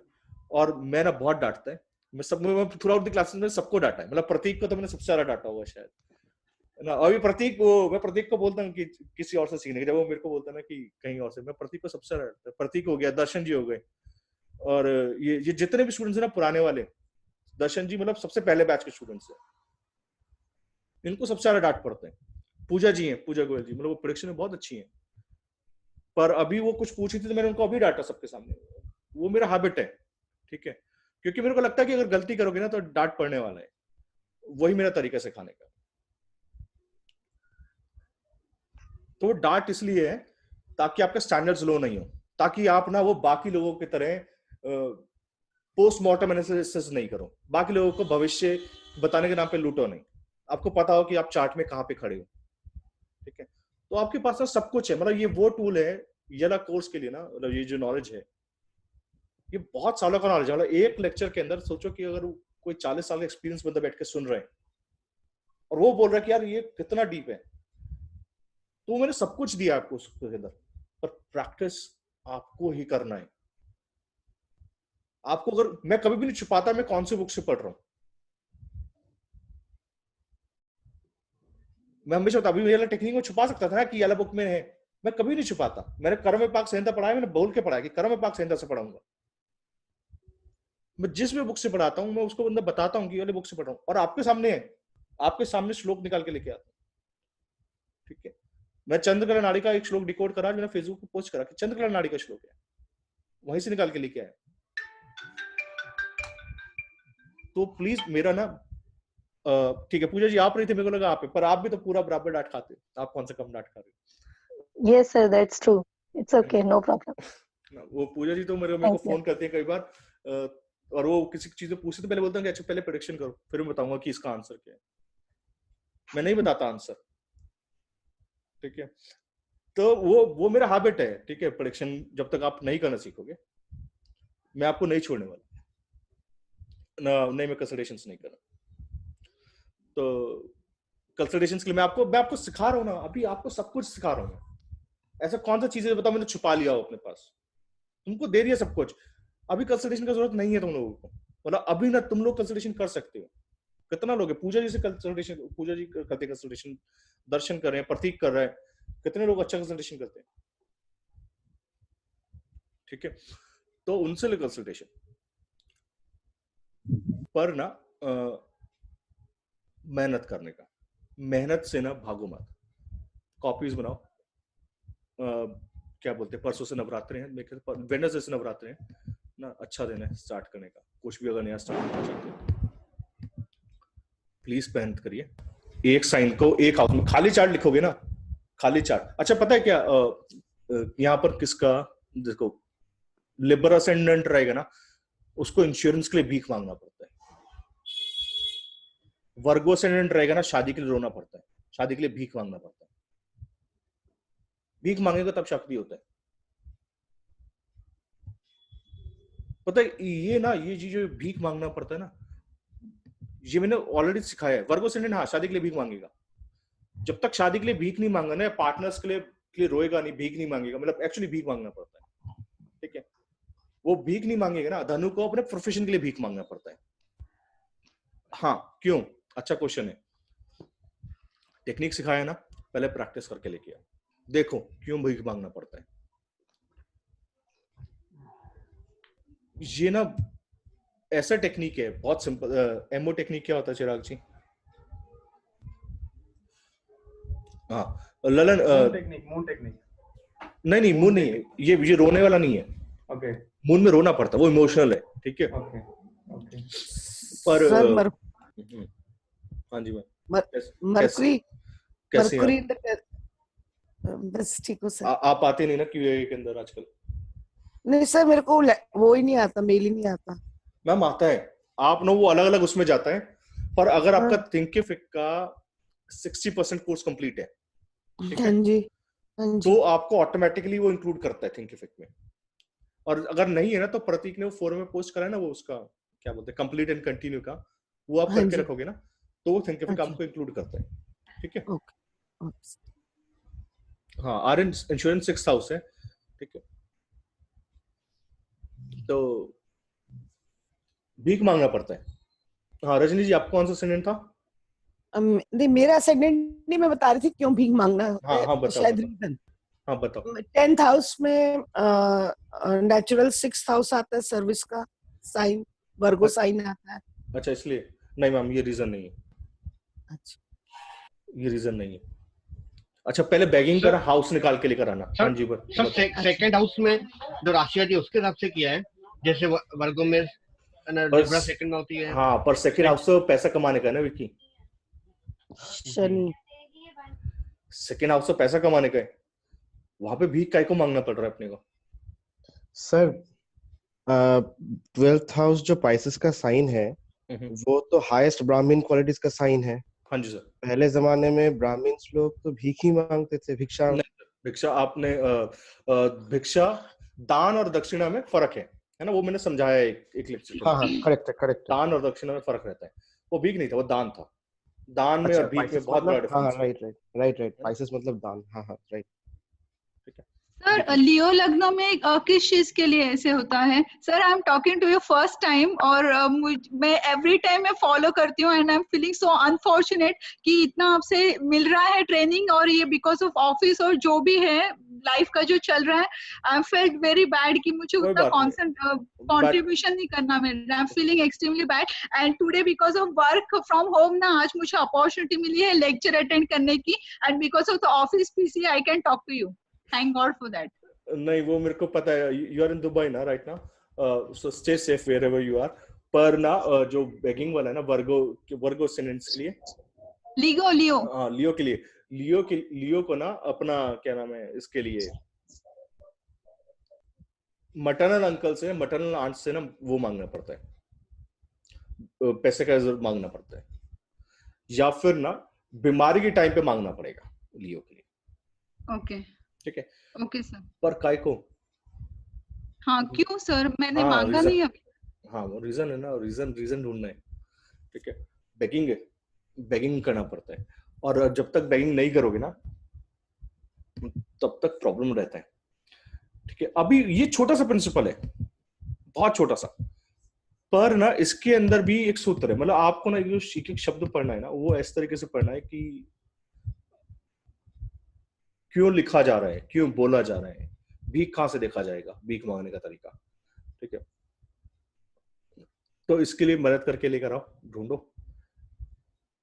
पर मेरा जो होल ऑब्जेक्टिव है ना, वो ये है कि आप मेहनत करिए प्लीज, बिना मेहनत के ज्योतिष नहीं आएगा। तो मैं कुछ बोलूं? हाँ जी सर पूछिए। Second house? हाँ बराबर है, सेकंड हाउस है, पर क्यों है प्रतीक, रीजन क्या है? वो तो अभी आपने बता दिया, आगे दिख नहीं जाएंगे। सारे आप जो चार्ट घुमा रहे हो सब सेकंड हाउस को टच कर रहे हो। हाँ सेकंड हाउस को टच कर रहे हैं बिल्कुल, पर क्यों second house?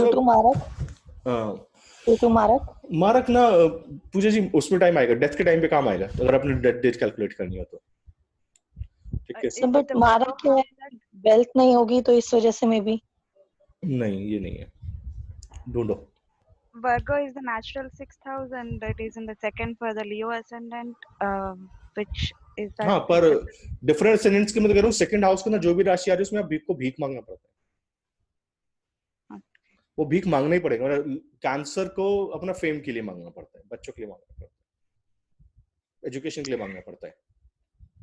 Sir, I mean, like, I'm Tejaswini. I'm so happy to talk to you like this. I've been watching your lectures. I don't want to kill anybody's time over here by saying all these things, but I'm kind of like this. This boosted the spirit of learning the course further as well. And the YouTube videos and all are really great. I started the course and I was like falling back for many reasons. These courses are also helping. Thank you so much, sir. No problem. तो वो ना क्या बोलते हैं, अभी ना अपना दिमाग जो है ना फोकस करके एक सब्जेक्ट पढ़ने का, सिर्फ एक सब्जेक्ट। अगर रेट्रोग्रेशन पढ़ रहे हो ना तो अगले मतलब 10 साल ना रेट्रोग्रेशन ही पढ़ना है। वो रेट्रोग्रेशन इतना डीप है। या अगर षडबल पढ़ना है ना, जब षडबल में स्टार्टिंग में एक टाइम था जब षडबल से रीडिंग करता था सिर्फ, और षडबल का वो जो चार्ट्स थे वो पैरामीटर्स यहाँ पे टेबल के अंदर ऐसा अंदर करके रखा हुआ था ताकि वो बार बार रेफर ना करना पड़े, क्योंकि उसकी कैलकुलेशन मिलता नहीं था। तो षडबल जब मास्टर हो गया तब मेरे को लगा कि नहीं मेरे को अवस्था पे जाना है। पर अभी आप 30 डिग्री ज़ोडिएक पे हो, उस हाउस के बाहर मत निकलिए। अगर आप मार्स को देख रहे हैं तो मार्स के अंदर रहिए। मतलब मैंने आज पढ़ना इसलिए चालू करा क्योंकि स्टूडेंट ने मेरे को हिला दिया। उसने बोला कि कानों की बाली का वजन इतना है, तो मेरे को लगा सही में अच्छा है, कितना अच्छा है ना, कितना डीप प्रेडिक्शन है ये। कानों की बाली का वजन बता रहे हैं। वो उसने अच्छा रिसर्च करके लेके आया, और मेरे लेक्चर से मतलब मेरे को खुशी है कि उसने और उसके आगे मेहनत करा उन सब चीजों में। तो ये जो है ना, ये इनका वो है, प्लीज मेहनत करिए। और आई होप आप लोग घर के अंदर रहें, सेफ रहें। Hello. हाँ जी पूजा जी। Sorry, I asked the question, and I'm so thankful that I have joined your course. I've been working on the astrology from last 10 years, and इतना अच्छा लग रहा है ज्वाइन करके आपका कि बट सर बहुत सारे कंफ्यूजन हो जाते हैं, और रिगार्डिंग असाइनमेंट भी कंफ्यूजन है। अच्छा। ये सारे 2-3 जो अभी तक मैंने सिर्फ लास्ट 1 मंथ में सिर्फ 3 ही साइन का किया है, और मैंने सर नोट्स भी बनाए हैं। तो मैं आपको कहाँ, मतलब आपने एक भेजा था, शायद मैंने आपको मेल भी किया था सर। हाँ, मैं पूजा जी, पता है क्या असाइनमेंट्स का जो मेन ऑब्जेक्टिव है ना, वो ये है कि आपको उस लेक्चर का फील आना चाहिए। क्योंकि जब आप लिखते हो, लगातार पढ़ते हो और उसका प्रैक्टिस करते हो, मैं है ना, तो उसमें क्या हुआ कि बहुत सारे स्टूडेंट्स ना पोस्टमार्टम्स भेजने लग गए कि ये इसके साथ हुआ, इसके साथ हो चुका है। मेरे को पोस्टमार्टम्स नहीं चाहिए। मेरे को क्या करना है पोस्टमार्टम्स का? मैं कभी पोस्टमार्टम्स करता ही नहीं। मैं कभी किसी सेलिब्रिटी का चार्ट भी नहीं लेता, इसलिए किसी भी एग्जांपल्स के अंदर। I am making notes like कि आपने जो 1 घंटे का लिया है, मेरे 12 पेजेस भर रहे हैं। तो मैं इतना वो असाइनमेंट्स में बना रही हूँ। अब मेरे को ऐसा है, आपने बोला कि असाइनमेंट्स नहीं भेजना है। I 1 note covered 3 science covered whole copy. तो मेरे को अब ऐसा अभी क्या करना है, उनसे प्रैक्टिस करना है। पता है क्या, जब तक आप उसको लाइव चार्ट पे प्रेडिक्शन करके फेल नहीं होगे, और यकीन मानो आप फेल होगे, और मैं बताता हूँ कब फेल होगे, जब आप उस साइन से बाहर चले जाओगे। जब तक आप उस साइन में रह के प्रैक्टिस करोगे, आपको कोई नहीं हरा सकता। वो आपका होम टर्फ है ना। पर जैसे ही आप कहते हैं ना कि इसमें डेविलेशन, एक्सॉल्शन, अवस्थाज और वो सब मिला दूं, तब आप फेल होना चालू हो जाओगे। सर एक क्वेश्चन और है सर। एक्चुअली जब आपको सुनती हूँ तो सबसे ज्यादा रिलेट अगर मैं किसी से कर पाती हूँ तो वो मेरा खुद का चार्ट है। और there are so many of combination like moon और जुपिटर। हाँ, मैं मून और Jupiter in the 9th house combination है मेरा, लियो असेंडेंट है मेरा। तो मेरा ऐसा रहता है हमेशा, और जुपिटर इन द अश्विनी नक्षत्र और रेट्रोग्रेड है। तो मेरा हमेशा आपसे इतना लिंक हो जाता है वो चीज कि मैं उसको भी लिखती हूँ, और वो थोड़ा सा कंफ्यूजन रहता है। तो ऐसा लगता है कुछ सॉल्व करने के लिए कैसे, किससे पूछूं, वो वाला कंफ्यूजन। जुपिटर और अश्विनी, आपके घर में भी कोई पेंटिंग है क्या? वो अनुराधा जी का प्रेडिक्शन था, बहुत अच्छा। जुपिटर और अश्विनी घर के अंदर कोई ऐसी पेंटिंग बनाता जो उपदेश देती हुई हो? पेंटिंग भगवान की है। हाँ जी, भगवान की, गीता का उपदेश देती हुई। गीता का, हाँ, काइंड ऑफ। हाँ, तो वो ना अश्विनी लेक्चर का वो था। तो मैंने तो उसको एक लेवल तक सिखाया किसी ने जुपिटर ने अश्विनी पोस्ट करा, अनुराधा ने प्रेडिक्शन करा कि आपके घर में गीता का उपदेश देते हुए भगवान कृष्ण की फोटो है या किसी भगवान की उपदेश देते फोटो घर के अंदर, ठीक है। ये नक्षत्र लेवल 1 का पार्ट था। तो जैसे आपने कहा ना कि ये कंफ्यूजन है, इन कंफ्यूजन को दूर करने के लिए मैम लाइव चार्ट्स लीजिए और प्रेडिक्शंस करिए। आप जब फेल हो गए ना, जो फेल प्रेडिक्शन है, क्योंकि अच्छे याद रहते हैं, फेल वाले भूल जाते हैं अपने को, फेल्ड प्रेडिक्शंस ना आपको सोने नहीं देंगे, उनको लिखिए और देखिए कि फेल क्यों हो रहे हैं। So that is happening with me most of the time. हाँ, क्योंकि जब आप फेल प्रेडिक्शंस लिखते हैं तो वो अगली बार नहीं होगा फेल। हाँ, नवनीत जी पूछ लीजिए।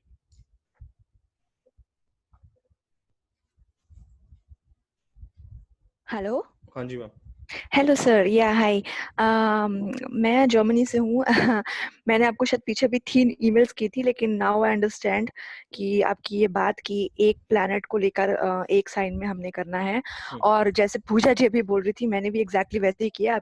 मैं भी जेमिनी तक पहुंची हूँ और मैंने भी आपके ईच एंड एवरी साइन को मेरे ख्याल से मिनिमम 15 पेजेस है। Literally I right each and everything whatever you से। तो मेरे ख्याल से गलती मेरी वो हो जाती है कि मैं obviously I take my own chart और उसमें फिर मैं exactly वो combination ढूंढने लग जाती हूँ और अपना chart predict करती हूँ and then obviously I fail. हाँ, वो fail हो जाता है। So that is the now I understand कि ये मेरी गलती है। तो now I have all the notes and I will do my learning now from a different perspective. किसी और को लेके प्लीज वो ना, क्योंकि आप किसी और के चार्ट में बायस नहीं हो सकते। राइट। एक चीज लेकिन बहुत प्रॉब्लम है मेरे को अभी कंसंट्रेशन में बहुत इशू आ रहा है। वो मेरा एक पर्सनल हेल्थ इशू चल रहा है 2 साल से, जिसमें मेरा फेशियल जो right side of my face है ना, that got paralysed. Taurus ascendant? Yes. हाँ, वो हो जाएगा ठीक। क्या बोलते हैं, तो जो ऑफिस का नंबर है ना, उसके ऊपर अपना डिटेल्स भेजना, बताऊंगा कैसे होगा ठीक। टॉरस असेंडेंट वालों को आजकल प्रॉब्लम आएगा, मतलब पिछले कुछ महीनों से प्रॉब्लम आ रहा होगा। हाँ जी, तो मुझे 2 इयर्स से ऑलरेडी है। तो ठीक है, आई विल लेट। तो मेरा प्रॉब्लम फोकस कंसंट्रेशन है ओनली, कि मेमोरी, मैं चीजों को सेव नहीं कर पा रही हूँ because of my facial nerve issue की वजह से। मेरी चीजें वो स्टोर नहीं हो रही है। वो ना मैम, राहु जब देखो एक तो ना पहले बात तो ना, the hell broke loose planet Uranus is in your 12th house, वो आपके फेस के ऊपर से जा रहे हैं, ठीक है। वो इस टाइम पे 10 डिग्री पे है, वो अश्विनी में है इस टाइम पे। वो 13 डिग्री 20 मिनट जब क्रॉस कर जाएगा, जब वो भरनी में आएगा, तो आपको उसके बाद आपको हीलिंग देना चालू करेगा। दूसरा बात, आपका जो सेकंड हाउस है वहां पे भी राहु है, दोनों तरफ से ना। मतलब थर्ड हाउस में मैम वो ट्रांजिट के अंदर है। अच्छा, आप ट्रांजिट नहीं देख रहे। टॉरस असेंडेंट के एक तरफ यूरेनस हो गया, एक तरफ राहु चला गया है। तो जितने भी टॉरस असेंडेंट वाले हैं उनके लिए तो इमोशनल रोलर कोस्टर चल रहा है इस टाइम बेचारों के लिए, है ना। एग्जैक्टली। तो वो जो हेल ब्रोक लूज प्लैनेट है ना यूरेनस, जहाँ पे भी जाता है वो अपने ना, वो बोलता है मैं यहाँ पे ना तबाही मचा दूंगा। उसने वो कर रखा है। देखो ना, हर 84 इयर्स के अंदर एपिडेमिक होता है ना इस देश, पूरी दुनिया में। मैंने अभी बैठ के वो पूरा शीट तैयार किया। आप 1300 AD से निकालने के चालू करो, 84 इयर्स प्लस करते हुए चलो और टाइप करते हुए चलो गूगल के अंदर, आपको एपिडेमिक दिख जाएगा। वो तो बहुत सिंपल है, उसके अंदर है ही नहीं, कुछ ही नहीं।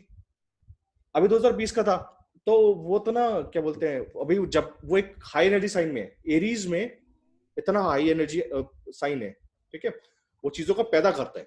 उसके अंदर एक बहुत हाई एनर्जी प्लैनेट आ जाए, वो क्या करने वाला है, वो पैदा करने की है ना, मारने वाला है। वो हर बार ऐसे ही करता है, उसका हैबिट है, ठीक है। तो 3 डिग्री 20 मिनट और जाने तो उसको तो ये एंड कब होएगा? हाँ जी, हाँ 3 डिग्री 20 मिनट। तो उसके बाद जाके उसको क्या बोलते हैं, ये जो 3 डिग्री 20 मिनट और उसको क्रॉस होने दो, then you will find the solution. अभी नहीं मिलेगा। Sir, Mahendra here once again. मैं तो सोच रहा था कि ये कैप्रिकॉर्न में जो सैटर्न आया है शायद उसकी वजह से हुआ है। हाँ सर, लेकिन वो हर 84 इयर्स में नहीं हो रहा ना। ओके। तो आई थॉट कि जब जुपिटर आ जाएगा कैप्रिकॉर्न में तो शायद कुछ बेटर हो जाएगा। मेरा प्रेडिक्शन का बहुत सिंपल सा एक तरीका है ना। आप उसको रिपीट कर सकते हैं। करेक्ट है। क्या हर बार ऐसा होने वाला है? और अगर नहीं होने वाला है तो वो फेल है। सर इसकी ड्यूरेशन कितनी लंबी होगी फिर? I don't know, I don't even care about it. मतलब वो एक नेचर का प्रोसेस है। So the transit that you mentioned just now, will it cause any kind of depression and isolation or Ma'am, I don't any know. such I don't, issues ma'am, like that? I'm not a mundane astrologer. मेरे को interest नहीं है mundane में. Mundane predictions Over के the लिए person, sir. नहीं ma'am Not नहीं in the नहीं. mundane. What do you call that? Depression for whom?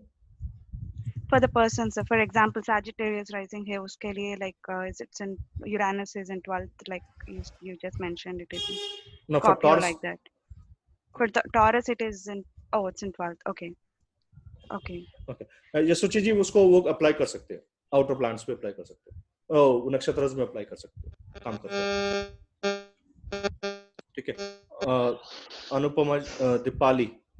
Yes, sir. Hello, sir. Anupama है सर. Okay. सर आप बताइए किस कौन बोले. Go one by one. Okay, Anupama here, sir. I'm completely new to your course and completely new to astrology. Thank you. I feel blessed कि I'm your student. आपने just ऐसे बोला था कि धनु को अपने प्रोफेशन के लिए भीख मांगनी पड़ेगी. तो I believe I am Dhanu Lagan. So what I see is like I have chosen my profession. I switched from software to Vastu consultant. तो उसके लिए to prove and to stand by my like I want to do this. तो उसके लिए मुझे काफी struggle पड़ा. So I was just relating.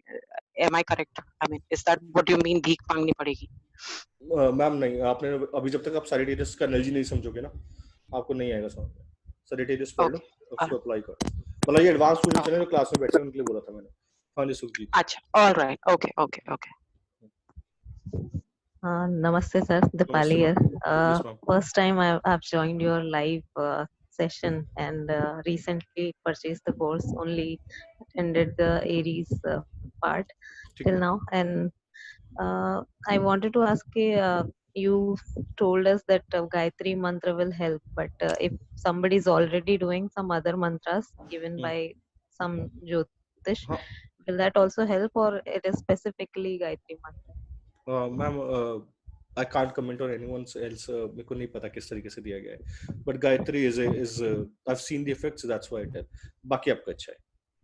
Okay, and another thing is whatever was explained earlier in this session, today's session, exaltation and debilitation degrees, and are they applicable in Navamsha chart?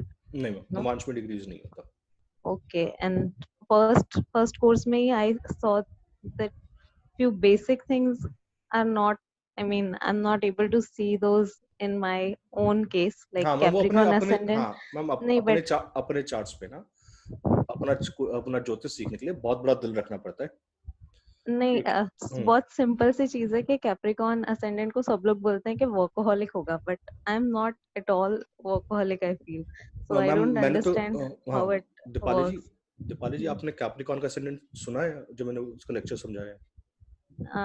नहीं ma'am, मैं किसी astrologer पे कैसे comment कर सकता हूँ? नहीं कोई क्या कह रहा है? एरीज वाले इसमें ऐसे अपने कैप्रिकॉर्न के बारे में सब एक बोला था, एंड सब लोग कैप्रिकॉर्न के लिए वैसे बोलते हैं, but for me my health and family comes first and then my work. So I ma'am, ये बहुत सिंपल सा है. मतलब Aries goes in the 4th house, so 4th house becomes your priority. Very simple. मतलब वो तो उसमें कुछ है ही नहीं ना. Wherever the Aries goes, that's your number one. Number one is the priority. That's from where the life starts. So your life starts from the 4th house.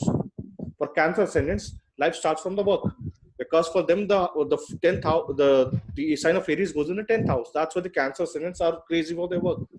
For Leo ascendants, that goes in the sign of 9th house. So for them, the religion comes first. That's why that's a sign of a king. It's a very simple concept. Okay. Hello, sir. Yes, hello. Yes, ma'am. Hello sir, मैंने अभी आपका course join किया है, predictive astrology course, 15 दिन पहले. Sir कुछ बातें समझ में नहीं आई वहाँ पे, लेकिन बहुत कुछ नया मिला सर वहाँ से. So thank you sir. और जो नहीं समझ में आया तो मैं कैसे आपको पूछ सकती हूँ सर? वो प्रैक्टिस करिए और नेक्स्ट लेक्चर में वेट करिए, क्योंकि क्यों मैं बोलता हूँ कि 60-70% के बाद Q&A होगा, क्योंकि वो क्वेश्चंस में ऑलरेडी रिपीट कर चुका हूँ कोर्स के अंदर। तो मैं बोलता हूँ 70% कोर्स कर लीजिए और उसके बाद जो तरह नहीं समझ में आया वो आ जाएगा धीरे धीरे। जी सर। है ना, ज्योतिष है बहुत बड़ा सब्जेक्ट है। हाँ जी सर, ठीक है सर। सर हाँ जी सर प्रणाम सर। हाँ जी प्रणाम सर। पहली बार आपसे बात हो रही है मेरी, हाँ जी और आपका प्रेडिक्टिव एस्ट्रोलॉजी वाला कोर्स मैंने लिया था, दिल्ली से ही बोल रहा हूँ, अमरेंद्र शर्मा। अच्छा जी सर बहुत ही यूजफुल चीजें आप बता रहे हैं, और कई बार जो आप, हम लोग जितने भी स्टूडेंट हैं, मैं पहली बार आपसे बात कर रहा हूँ, हम लोग जितने भी स्टूडेंट हैं बीच में बोलने की वजह से आपके कंसंट्रेशन को ना ब्रेक कर देते हैं। आप कई बार जो बात बता रहे होते हो उसी में रेमेडी छुपी हुई होती है। सर एक सेकंड लूंगा आपका। आपने कैप्रिकॉर्न के जुपिटर के बारे में बताया था एक बार। हाँ जी सर। तो सर आपने ये बताया था कि ये कर्स है। विर्गो एसेंडेंट 5th हाउस में कैप्रिकॉर्न का जुपिटर था। तो गर्लफ्रेंड की प्रॉब्लम थी, एजुकेशन की प्रॉब्लम थी। मैंने उसको सिर्फ एक गजेंद्र मोक्ष का पाठ करने के लिए बताया, और सर उसकी एजुकेशन की प्रॉब्लम सॉल्व हो गई, उसकी गर्लफ्रेंड वाली प्रॉब्लम सॉल्व हो गई, और उसको कुछ एक हेल्थ इशू था उसका, वो भी सॉल्व हो गया। हाँ जी। इसी तरह सर आपने 2nd हाउस जुपिटर के बारे में बताया था कि ये ब्राह्मणों का कर्स है। हाँ जी। तो मैंने एक को 43 डेज भगवान विष्णु के मंदिर में जो पंडित जी हैं उनको फल फूल और दक्षिणा लेके जाने के लिए बोला कि उनको आपको पाँव पकड़ के उनका अपना सर बिल्कुल पाँव में रख के और 43 डेज तक उनको ये देना। सर उसका वो सेम प्रॉब्लम वो करने से थी। बराबर, बिल्कुल ठीक। तो sir thank you very much.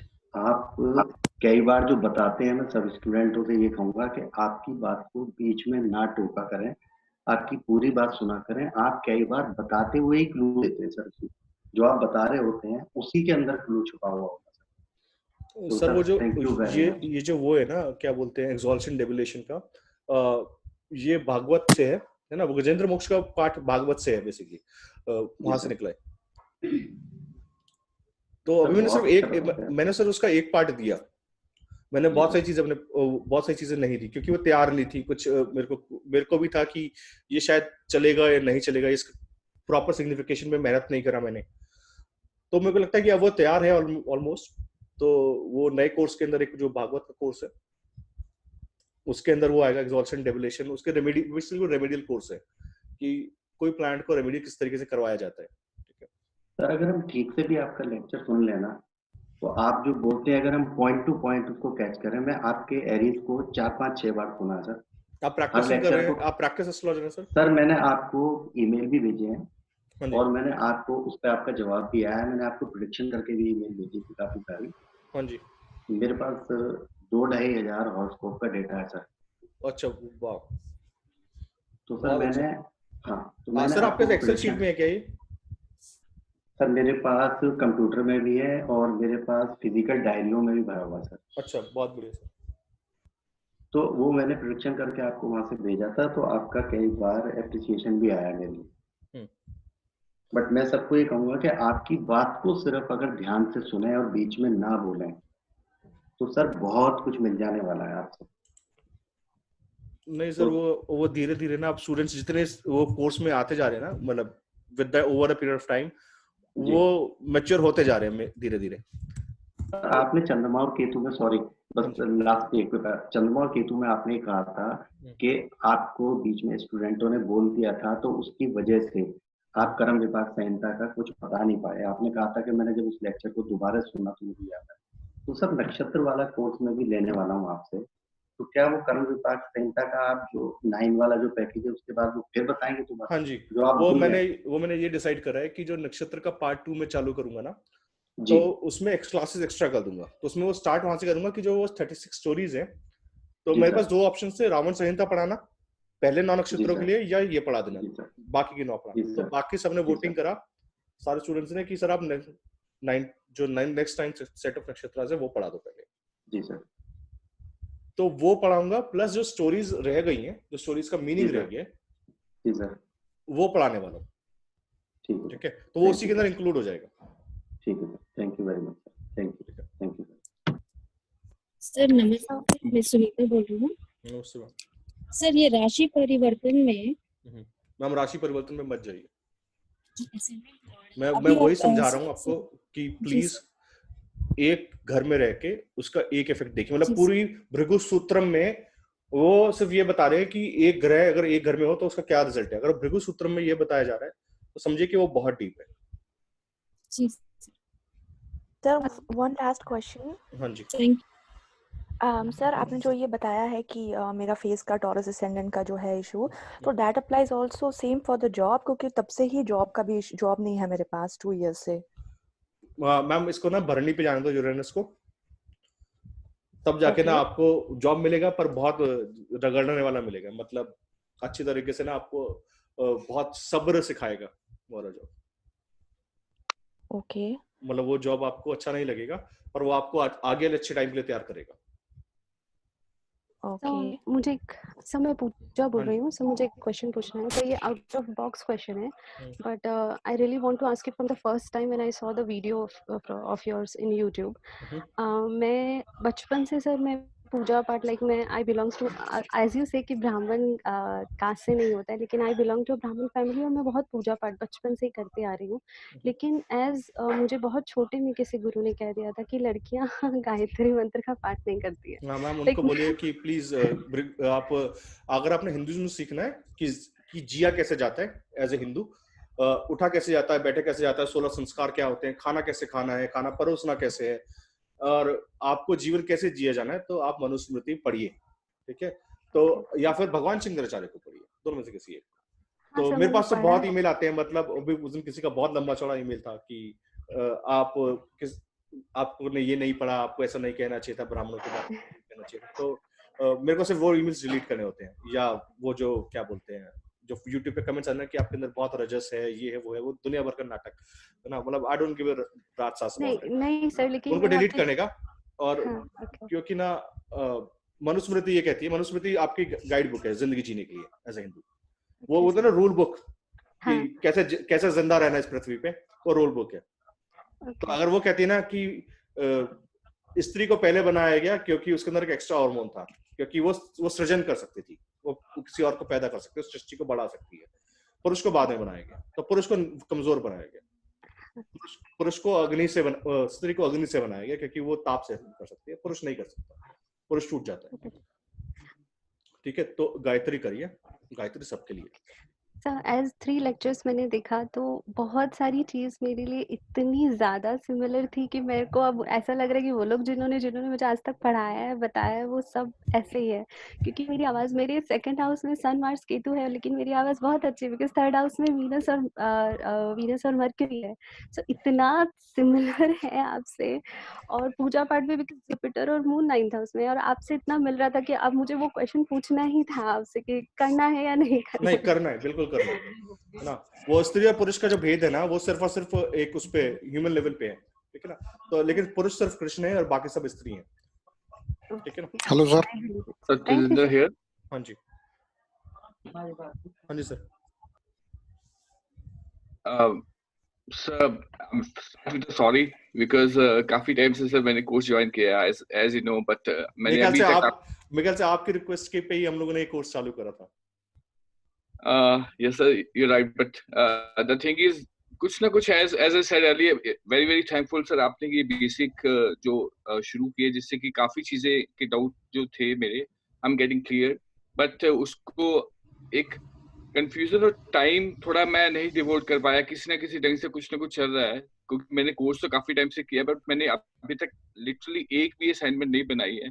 और मैंने फर्स्ट सुनी है एरीज की, उसके बाद उसको कई बार सुना, लिखा भी है, बट बस स्टार्टिंग में ही थोड़ी सी दिक्कत हो रही है कि कुछ ना कुछ मतलब मैं शुरू करता हूँ, then I can just distract myself somewhere else, so I don't know what's going on in that way, but really appreciate sir कि आप फिर भी आपने ये शुरू किया, और we can just I will try my best कि मैं इसको एक blank chart पे जैसे आपने कहा था I will try and I will definitely will send you sir। ठीक है, कोई परेशानी नहीं। Thank you very much। No problem। हाँ जी अरुण जी। सर आप muted है। Everything। हाँ जी। I mute। It's okay। हाँ जी बढ़िया। Sir, thank you for everything you are giving me। I am from Canada। Sir I am very happy to join your course. Sir मेरा एक question है। हाँ जी। Sir मैं गायत्री करता हूँ, महामृत्युंजय भी करता हूँ सर, क्या मेरे को उसके लिए दीक्षा लेनी चाहिए? सर अगर आपको गुरु मिल जाए किसी भी कीमत पे तो जरूर बनाइए गुरु। सर फिर यहाँ कनाडा में तो अवेलेबल नहीं हो पा रहा, तो हाउ आई कैन? हाँ, अगर नहीं हो पा रहा है ना तो मानसिक गुरु बनाइए, शंकराचार्य को बनाइए, ठीक है? क्योंकि शंकराचार्य जो है वो आदि गुरु है ना, वो उनका लिटरेचर आप पढ़ने लगोगे ना, आप उनके ऐसे बनने लग जाओगे। मैं बस बहुत सिंपल सी बात बोलता हूँ कि आप जो भी किताब पढ़ते हो तो उसको ऐसे पढ़िए कि आप उसके ऐसे बनने लग जाइए। मतलब अगर आप ऑटोबायोग्राफी ऑफ योगी पढ़े, है ना, एक योगी की आत्मकथा जो क्या बोलते हैं, बहुत फेमस बुक है, आप उसको जब पहली बार पढ़ते हैं तो आपको लगता है वो इतनी डीप है किताब कि आपको उसका एक पेज पढ़ के घूमना पड़ता है। मतलब मैं एक पेज पढ़ता था और हेलीडेक पे घूमने चले आता था शिप पे, क्योंकि वो बुक आपको अलग जोन में लेके जाती है। जब आप भगवान शंकराचार्य को पढ़ते हैं तो आपको लगता है कि ये निवृत्ति है, मतलब ये 20 ग्राम के शरीर के लिए मरना जीना सोना सब कुछ खत्म है, आपके अंदर निवृत्ति आने लगती है। तो आप के पास अगर गुरु नहीं है ना तो आप भगवान शंकराचार्य को पढ़िए, वो आपके आदि गुरु हैं। तो आप उनको पढ़ेंगे, आपके अंदर शांति आने लग जाएगा। तो अभी सर मैं भगवान शंकराचार्य के ऑटोबायोग्राफी पढ़नी शुरू करूं और गायत्री करता रहूं? हाँ जी बिल्कुल, ऑटोबायोग्राफी नहीं, भगवान शंकराचार्य के वो है क्या बोलते हैं, सारे के सारे उन्होंने उपनिषदों के ऊपर डेफिनेशन उनकी वो है क्या बोलते हैं, व्याख्या है। वो कहाँ मिलेगी सर मेरे को? यहाँ तो कनाडा में तो मिलती नहीं है sir. Gita Press Gorakhpur internationally ship out करती है, अमेज़न पूरा इंटरनेशनली शिप आउट करता है, कांचीपुरम कोट जो पीठ है वो सेल आउट करते हैं, ठीक है? तो आपको लिटरेचर की कमी नहीं है, आपको पढ़ना की इच्छा होनी चाहिए, लिटरेचर की कमी नहीं है। हाँ सर, एक और क्वेश्चन था, मैंने अभी ज्वाइन किया है, मैंने जैसे एरीज किया है, मैंने उसके ऊपर 15-20 चार्ट पे अपनी प्रेडिक्शंस की है, तो मैं आपको वो टाइप करके भेजूं सर? कैसे मेरे को, मतलब सर आपको कॉन्फिडेंस आना चाहिए। मतलब मैं बोलता हूँ कि आप जब तक खुद जाके लड़ते नहीं ना मैदान में, आपको नहीं पता हथियार कितना अच्छा चलता है। हाँ जी सर, हाँ जी ना, वो प्रैक्टिस सेशन में कितना भी अच्छा चले, पर जब तक आप मैदान में नहीं उतरते ना खुद प्रोडक्शन करने के लिए, तब तक लगता है अरे काम करेगा या नहीं करेगा। मैं बोलता हूँ कि आप लाइव चार्ट्स पे अगर कर रहे हैं तो बहुत अच्छी बात है, लाइव चार्ट्स पे। हाँ मैं कर रहा हूँ सर, मैं आपको भेजने के लिए ना, आई am not very good in this type of things के मैं आपको भेजूं कैसे? बस सब मेरा ही क्वेश्चन था। नहीं मेरे को भेजने का जरूरत नहीं, आपको कॉन्फिडेंस आना चाहिए। ठीक है sir, thank you very much. Sir Deepali again. Sir मेरी दादी ने बचपन में, हम जब बहुत छोटे थे तो हमारे गुरु बना दिए थे, उन्होंने दीक्षा दी थी, मंत्र भी दिया था कान में, लेकिन अब वो मुझे मंत्र याद नहीं क्योंकि वो बचपन में दिया था और वो गुरु अब इस दुनिया में नहीं है। तो अब क्या फिर से किसी और गुरु से दीक्षा लेनी चाहिए या? बिल्कुल लेनी चाहिए। अगर आपको मंत्र याद नहीं है और उस टाइम पे आप, मतलब मंत्र ऐसे नहीं दिया जाता ना, मंत्र गुरु तैयार करते हैं, मंत्र देने से पहले भी सोच लेते हैं कि देना ही नहीं देना, क्योंकि उसका उनके बाहर है ना आपको लेके जाने का। हाँ तो अब वो तो गुरु नहीं रहे दुनिया में, कोई किसी और को बनाएगा। अच्छा ठीक। Good evening sir, Nalini here. जी मैम। सर मेरा जे होरा को लेकर एक क्वेश्चन है कि मेरे जे होरा की सेटिंग में कुछ ग्रहों की डिग्री का फर्क आ रहा है, जिससे कि वो चेंज हो जा रहा है, असेंडेंट ही चेंज हो जा रहा है, लास्ट की 2-3 डिग्री में चेंज आ रहा है। अच्छा मैम, अगर आप, मैं दिखा देता हूँ जे होरा, प्रेफरेंसेस पे जाइएगा, ठीक है, रिलेटेड टू कैलकुलेशन जाइएगा और यहाँ पे ना recommended by restore default calculation options, ठीक है मैम, आप इस पे क्लिक करिए। प्रेफरेंसेस में related to calculations restore default calculation options, इन पे क्लिक करिए और आपको ना बिल्कुल रीसेट हो जाएगा वो। सर आपने अयमांशा बोला था ना, उस पे किया हुआ है। हाँ, आपको ना सेकंड वाले में आप जैसे ये ट्रू लहरी है, ट्रेडिशनल लहरी है ना, या तो आप इसको सिलेक्ट करिए, पर इसके अलावा भी अगर आपको डिफरेंस लग रहा है ना कहीं पे, तो आप रिकमेंड जो ट्रेडिशनल सेटिंग्स है उस पे कर लीजिए, तो आपको जितनी भी डिग्रीज है और ये डिफॉल्ट जो पोजीशंस है बिल्कुल ठीक है, ठीक है। ओके स्टार्टिंग के लिए यहाँ पे करिए। Okay, thank you sir. Sir, this is Tejaswini again. So when I showed my horoscope online, ऐसा किया तो like they told not to go to temples nor not to have any idols at home. वो लाल किताब वाले होंगे, Jupiter 7th house में है ना। हाँ, so is it do I need to follow such things? नहीं ma'am, Because I like to pray and all that. हाँ So हाँ मैम, वो मेरा भी जुपिटर 7th हाउस है, मेरे को भी ऐसे लोग बोलते हैं। तो अभी कौन समझाए बेवकूफों को? Hello sir. हाँ जी। हेलो सर, ये जगन्नाथपुरा में पंचांग कहीं पे दिखा नहीं सर? मैम वो अगर आप देखेंगी थोड़ा सा ध्यान लगा के तो आपको पंचांग दिख जाएगा। उसके जो ये आपको दिखाई दे रहा है ना, ये गाजियाबाद, एकादशी, फ्राइडे, उत्तराभद्र, ये पंचांग की पार्ट है। योग, कर्ण, होरा लोड, महाकाल लोड, कला लोड, ये सारा का सारा पंचांग है मैम आपका। ठीक है मैम? सर मैं सुजीत बोल रही हूँ और सर मेरा असेंडेंट लियो है। एक्चुअली सर मुझसे आपसे यही पूछना था कि मेरे 2 टाइम्स मेरा फुट फ्रैक्चर हो चुका है और अभी भी मुझे मैम लिसन, लियो लेक्चर सुनोगे ना, वो कोर्स हम 24 लेक्चर्स इसलिए दिए हैं आपको मेहनत करने के लिए। I completed my 3 lectures क्योंकि मेरे को बहुत मैं जर्मनी से बोल रही हूँ और मैंने आपको बोला था कि मुझे वीकडेज में क्लासेस लेना, सेशन लगाना बहुत प्रॉब्लम होती है। तो अभी आपने लास्ट 2 वीक से स्टार्ट किया है संडे, तो मैं तभी ऑनलाइन आ रही हूँ। तो इसीलिए मैंने 3 लेक्चर्स पढ़े हैं, तो मे बी ये प्री रीड है, ये लेक्चर्स है ही नहीं। ये उन बच्चों के लिए है या उन स्टूडेंट्स के लिए जिनको हाउस काउंट करने में, असेंडेंट देखने में, असेंडेंट क्या होता है या हाउस काउंट करने में प्रॉब्लम होता है। ये लेक्चर्स का पार्ट नहीं है। मेरा कोर्स एरीज से चालू होता है जहाँ पे प्रेडिक्शन से चालू होते हैं। जी, मैंने आपका प्रेडिक्टिव एस्ट्रोलॉजी कोर्स ज्वाइन किया है। मेरा काम आपके पर्सनल चार्ट्स पे प्रेडिक्शन करना नहीं है। मेरे को करना होता है प्रेडिक्शन चालू करूंगा, मैं कंसल्टेशन चालू करूंगा, मैं सिखाऊंगा ही नहीं। और मैं क्यों इतने सीक्रेट्स दूंगा आपको कि 8th हाउस मरकरी क्या कर रहा था, 3rd हाउस मरकरी क्या कर रहा है? वो मेरे फैमिली सीक्रेट्स थे ना, मैं रख लेता अपने पास। मेरे को देने की क्या जरूरत था आपको? मैं तो किसी को भी बोल देता ना कि तुम्हारे घर में इसका डेथ हुआ है और इस टाइम पे खाना कम पड़ गया था, 8th हाउस के अंदर मून हो तो। और किसी का कोई नहीं बता सकता था, मैं कहां से बता रहा हूँ, रख लेता अपने पास संभाल के सब कुछ। पर मैंने आप लोगों को दिया ना, बहुत ओपनली दिया। अभी कितना लोग उसको यूज करते हैं? मतलब अभी तो बहुत सारे जो फेमस एस्ट्रोलॉजर्स है वो बोलते हैं कि सर आपका टेक्निक यूज करते हैं। जी, मैंने आपके नोट्स एक्चुअली बनाए, लेकिन मुझसे अभी तक कोई असाइनमेंट नहीं बनाया। तो असाइनमेंट नहीं चाहिए मेरे को सिर्फ आप लोगों से एक वो चाहिए कि आप जो भी नोट्स बना रहे हैं, अगर आप एरीज के नोट्स बना रहे हैं और जब तक आप उसको प्रैक्टिस नहीं करोगे ना लाइव चार्ट पे, वो बेकार है। आपको बाहर जाके एस्ट्रोलॉजर्स फोरम पे, जितने भी फोरम्स बने हुए हैं ऑनलाइन, एस्ट्रोलॉजर्स फोरम बहुत सिंपल फोरम है, वहां पे ज्यादा गंद नहीं है ना, वहां पे ज्यादा समझदार लोग नहीं आते। क्योंकि वहां पे आके अगर आप लगातार प्रैक्टिस करोगे, प्रेडिक्शंस दोगे, तो आपका ना कॉन्फिडेंस लेवल ऊपर आता है वो करने से। ठीक है, तो प्रेडिक्शंस करिए सर। Thank you. हाँ जी नितिन जी। सर जी की कहते हैं, मुझे सिर्फ आपसे एक ही क्वेश्चन है। मैं ना आपका कहते पिछले 2 महीने से कोर्स कर रहा हूँ। मैंने एक जो चैप्टर है वो 10 बार करा है। अब क्या हो रहा है कि रात को 2 बजे से 4:30 बजे में ना मुझे ऐसा लगता है कोई आके मुझे सिखा रहा है, मेरे ब्रेन में चार्ट अपने रन होने शुरू हो गए।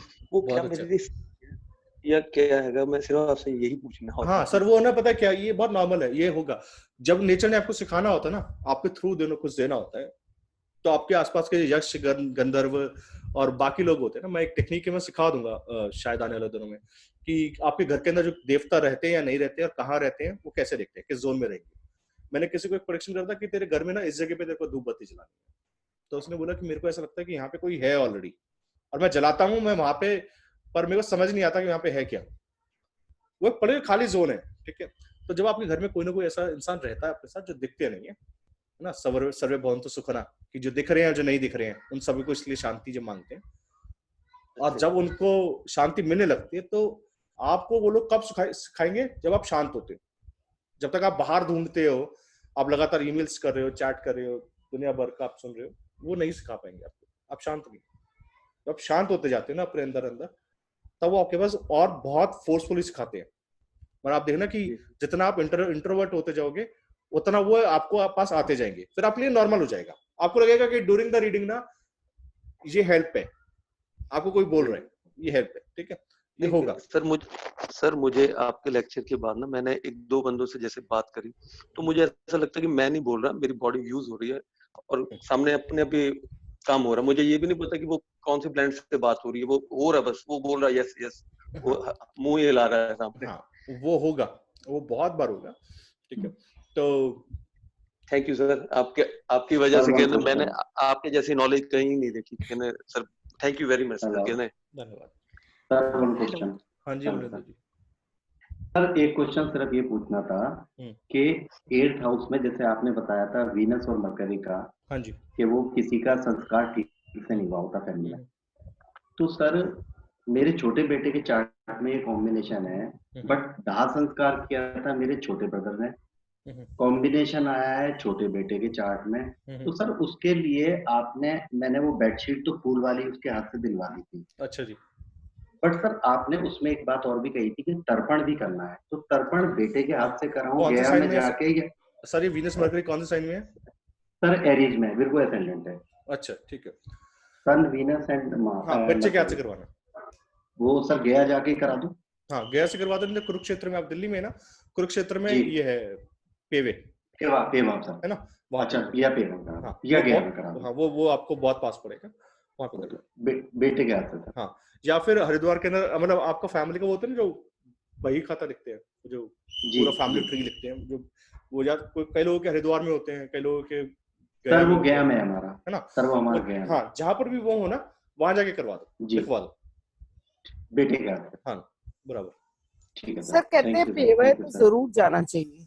हाँ मैम, वो क्या बोलते हैं, हर किसी का ना फैमिली ट्री जहाँ से आ रहा है वो जेनेटिक्स है ना, वो हर किसी का, तो किसी का पेवे में है, किसी का हरिद्वार है, किसी का गया में है, वो लिखते हैं आपका जेनेटिक्स, कौन किस दिन आए थे, किसके साथ आए थे, पूरा स्टोरी लिखते हैं आपकी फैमिली ट्री में। Sir Mahendra here, one second sir, sorry to disturb. Sir Mahendra here, आपने जो फैमिली ट्री की बात कही, मुझे तो मेरा फैमिली ट्री पता ही नहीं है, तो वो तो सर वो हाँ मैं बता रहा हूँ, जिनको फैमिली ट्री पता होता है ना, उनके फैमिली ब्राह्मण्स होते हैं, वो लिखते हैं सब।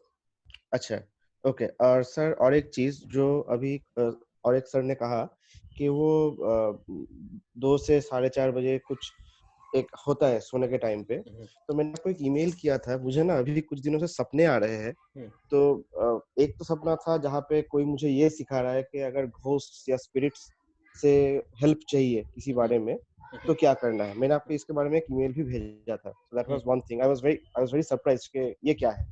और of late I am getting a lot of dreams about snacks.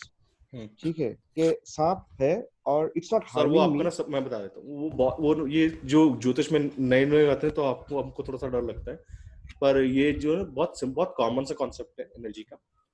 और दूसरा कुछ इफेक्ट क्या बोलते हैं, नॉलेज का है, कि नॉलेज आप सीख रहे हैं। ये नॉलेज ऐसे थोड़ी है कि पैसा दिया है मिल गया है। करेक्ट है ना। तो और ये स्पेसिफिकली राहु का जब मैंने पढ़ा राहु वाला, उसके बाद से वो सांप वाला चीज चालू हो गया। आई डोंट नो, आप जो भी लेक्चर सुनोगे वो वाला हाउस एक्टिवेट होगा, बहुत सिंपल है। ऑलराइट। क्योंकि आपने 3 घंटे किसी देवता की पूजा करी ना बिठा के, अब आरती में क्या करते हो, पूजा की अंदर उसकी तारीफ करते हो ना। मैंने 3 घंटे लगातार भगवान राहु की पूजा करी है, उसके अंदर बैठ के बिठा के, मैंने एक भी नेगेटिव चीज तो नहीं बोली उसके अंदर किसी को नहीं। तो जब आपने नेगेटिव चीज नहीं बोली तो वो आपको पॉजिटिव चीज देने आ रहे हैं। ऑलराइट, ठीक है सर, ठीक है, थैंक यू। प्रणाम सर, मैं धीरज बोल रहा हूँ। हाँ जी धीरज सर, मेरा धनु लग्न है। मैं जब भी मून का कैंसर का कोर्स करता हूँ, एक फियर आता है और वो बंद हो जाता है।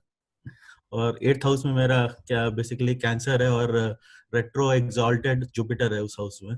तो कैंसर लग्न जब भी मैं सुनता हूँ ना, 10 मिनट 15 मिनट एक फियर आके मैं बंद कर देता हूँ, उससे आगे मैं क्रॉस ही नहीं कर पा रहा हूँ। तो क्या खाना बाटी है। हाँ, खाना बाटी है। अच्छा ओके सर, अगर मार्स है तो हाँ, सर लाइक फॉर सैजिटेरियस। अभी सुनो, जहाँ पे ना ये बेसिक था जो आज तक सिखाया गया, इसके बाद से लेवल 1 चालू होता है। इसके बाद से लेवल 1 चालू होता है जो एरीज का साइन है, वहां से चालू करना। ठीक है, तो आई होप बेसिक्स के डाउट्स क्लियर हैं जो हिंदी वाले हैं। अगली बार से जो होगा, अगर इंग्लिश के लिए होगा तो होगा। एरीज से चालू करके जिस तरीके से सिखाया है उस पर रहना, फोकस रहना, और जब 60% कोर्स कंप्लीट रहेगा तब क्यूए के अंदर आना अपने क्वेश्चंस और डाउट्स लेकर। तब तक बहुत सारी चीजें आपको क्लियर हो जाएंगी कि किस तरीके से कोर्स के अंदर डिफरेंट साइंस किस तरीके से एनर्जी में काम करते हैं। ठीक है, पर ना जरूरत से ज्यादा इंफॉर्मेशन एक चार्ट में मत देखो, जो साइन पढ़ रहे हो उसको लेकर आओ। I'll see you guys when you complete the 60% of the course. जो नक्षत्र वाले हैं, जब कभी नक्षत्र कोर्स चालू होगा दोबारा, और जब कभी सेकंड पार्ट में देखूंगा, then we will meet.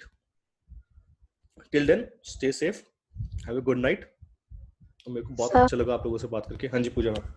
Sir I want to say, sir आपने जो आज ये टेक्निक दी है, हाँ जी मैम, ये इसका रीजन ये है कि वीनस की दोनों राशियां जो हैं वो मारक होती हैं, और भगवान परशुराम का हथियार परशुराम मैम, भगवान परशुराम भीख मांगने के लिए नहीं सर, वो माफ नहीं करते थे ना। हाँ, वो माफ नहीं करते थे। हाँ जी, ठीक है, तो सेकेंड हाउस में बेसिकली जो भी साइन आया उसके लिए उसको मतलब भीख मांगना पड़ता है। हाँ, भीख मांगना पड़ता है। बहुत अच्छा है। एरीज को लाइक अपनी फैमिली के लिए या वेल्थ के लिए भीख मांगनी पड़ेगी। हाँ, बिल्कुल। टॉरस को कम्युनिकेशन के लिए, अपने सिबलिंग्स के लिए। हाँ, कैंसर को अपने फेम के लिए, बच्चों के लिए, पढ़ाई के लिए, ठीक है ना। बहुत अच्छा। को अपने व्हीकल, मदर के लिए, ठीक है। स्कॉर्पियो को अपने टीचर्स के लिए, लॉन्ग जर्नीज के लिए, हायर स्टडीज के लिए, लाइक दिस। हाँ बिल्कुल ठीक है। सब पेसिस को अपने असेंडेंट के लिए होगा। क्या कह रहे हो आप? हेलो, हाँ जी बताइए। सर पेसिस असेंडेंट को नंबर 1 साइन सेकंड हाउस में आ रहा है, तो अपनी बॉडी के लिए भीख मांगना पड़ेगा। हाँ जी, okay sir. So I'm correct here, ना? अभी आपको रीजन बताना है, right? Sir, this is about Aries, sir. Like I finished that Aries course and I tried to predict on some charts that I have. So when I predicted, I predicted for a person with moon in Barney in 8th house, which is Virgo rising. I was like, they hide their emotions and they hide their Tejaswini all that. भरनी पे मत जाइए, है ना। राशि का course है, पहले साइन मास्टर करने का 30 डिग्री का। जब 30 डिग्री का साइन मास्टर हो जाएगा तब भरनी की बात करिए। जब आप 8th हाउस सुन लेंगी, स्कॉर्पियो सुन लेंगी, तो आपको समझ में आ जाएगा कि वो मून वहां पे किस तरीके से काम करेगा और क्यों काम करेगा, ठीक है। तो आप जब एरीज के अंदर कुछ सिग्निफिकेशंस काम करेंगे, कुछ फेल हो जाएंगे। क्यों? क्योंकि आपने स्कॉर्पियो का जो इफेक्ट है 8th हाउस के अंदर वो नहीं लिया होगा, मेरे को पता है, इसलिए आप फेल हो रहे हो, ठीक है। तो जब आप, तभी बोलता हूँ कि 60-70% कोर्स हो जाएगा नोट्स के अंदर, तो जो फेल्ड प्रेडिक्शंस है ना, वो आपको लगेगा हाँ इस वजह से फेल होता है, इसलिए बोलता हूँ लिख लो, ठीक है। I see you guys next time. Capricorn ascendant के लिए फिर नेट इनकम के लिए भीख मांगना पड़ेगा। Thank you so. हाँ लिसन टू मी, मैं बता देता हूँ। मेरा काम हर किसी का चार्ट पे बताना नहीं है, मेरा काम है आपको एक टेक्निक निकाल के दे देना। आपका काम है उसको प्रैक्टिस करके लेकर आना, मेरा काम प्रैक्टिस करवाना नहीं है। मैं कभी भी पूरा टेक्निक नहीं बताता, किसी को नहीं बताता, नक्षत्र वालों को नहीं बताता। मैं बोलता हूँ सीख लो जाके आगे। सर ये टेक्निक बता दीजिए ना। हाँ जी, कौन सी? जो कौन सी जगह पर भगवान होते हैं। हाँ वो थोड़ा सा लंबा कॉन्सेप्ट है, समझाऊंगा कैसे। वो वास्तु का एक्चुअली कॉन्सेप्ट है, ठीक है। अच्छा, अगली बार नहीं, वास्तु में सिखाऊंगा मैं। अच्छा ठीक है, थैंक यू सर। ठीक है, I'll see you guys next time. Next time नहीं, ये क्लासेस यहाँ पर है, अभी एरीज से चालू करो। और दूसरा बात, नक्षत्र वाले ना अपना 36 स्टोरीज याद कर लो, ठीक है। Thank you, bye bye. Pratik please end the meeting.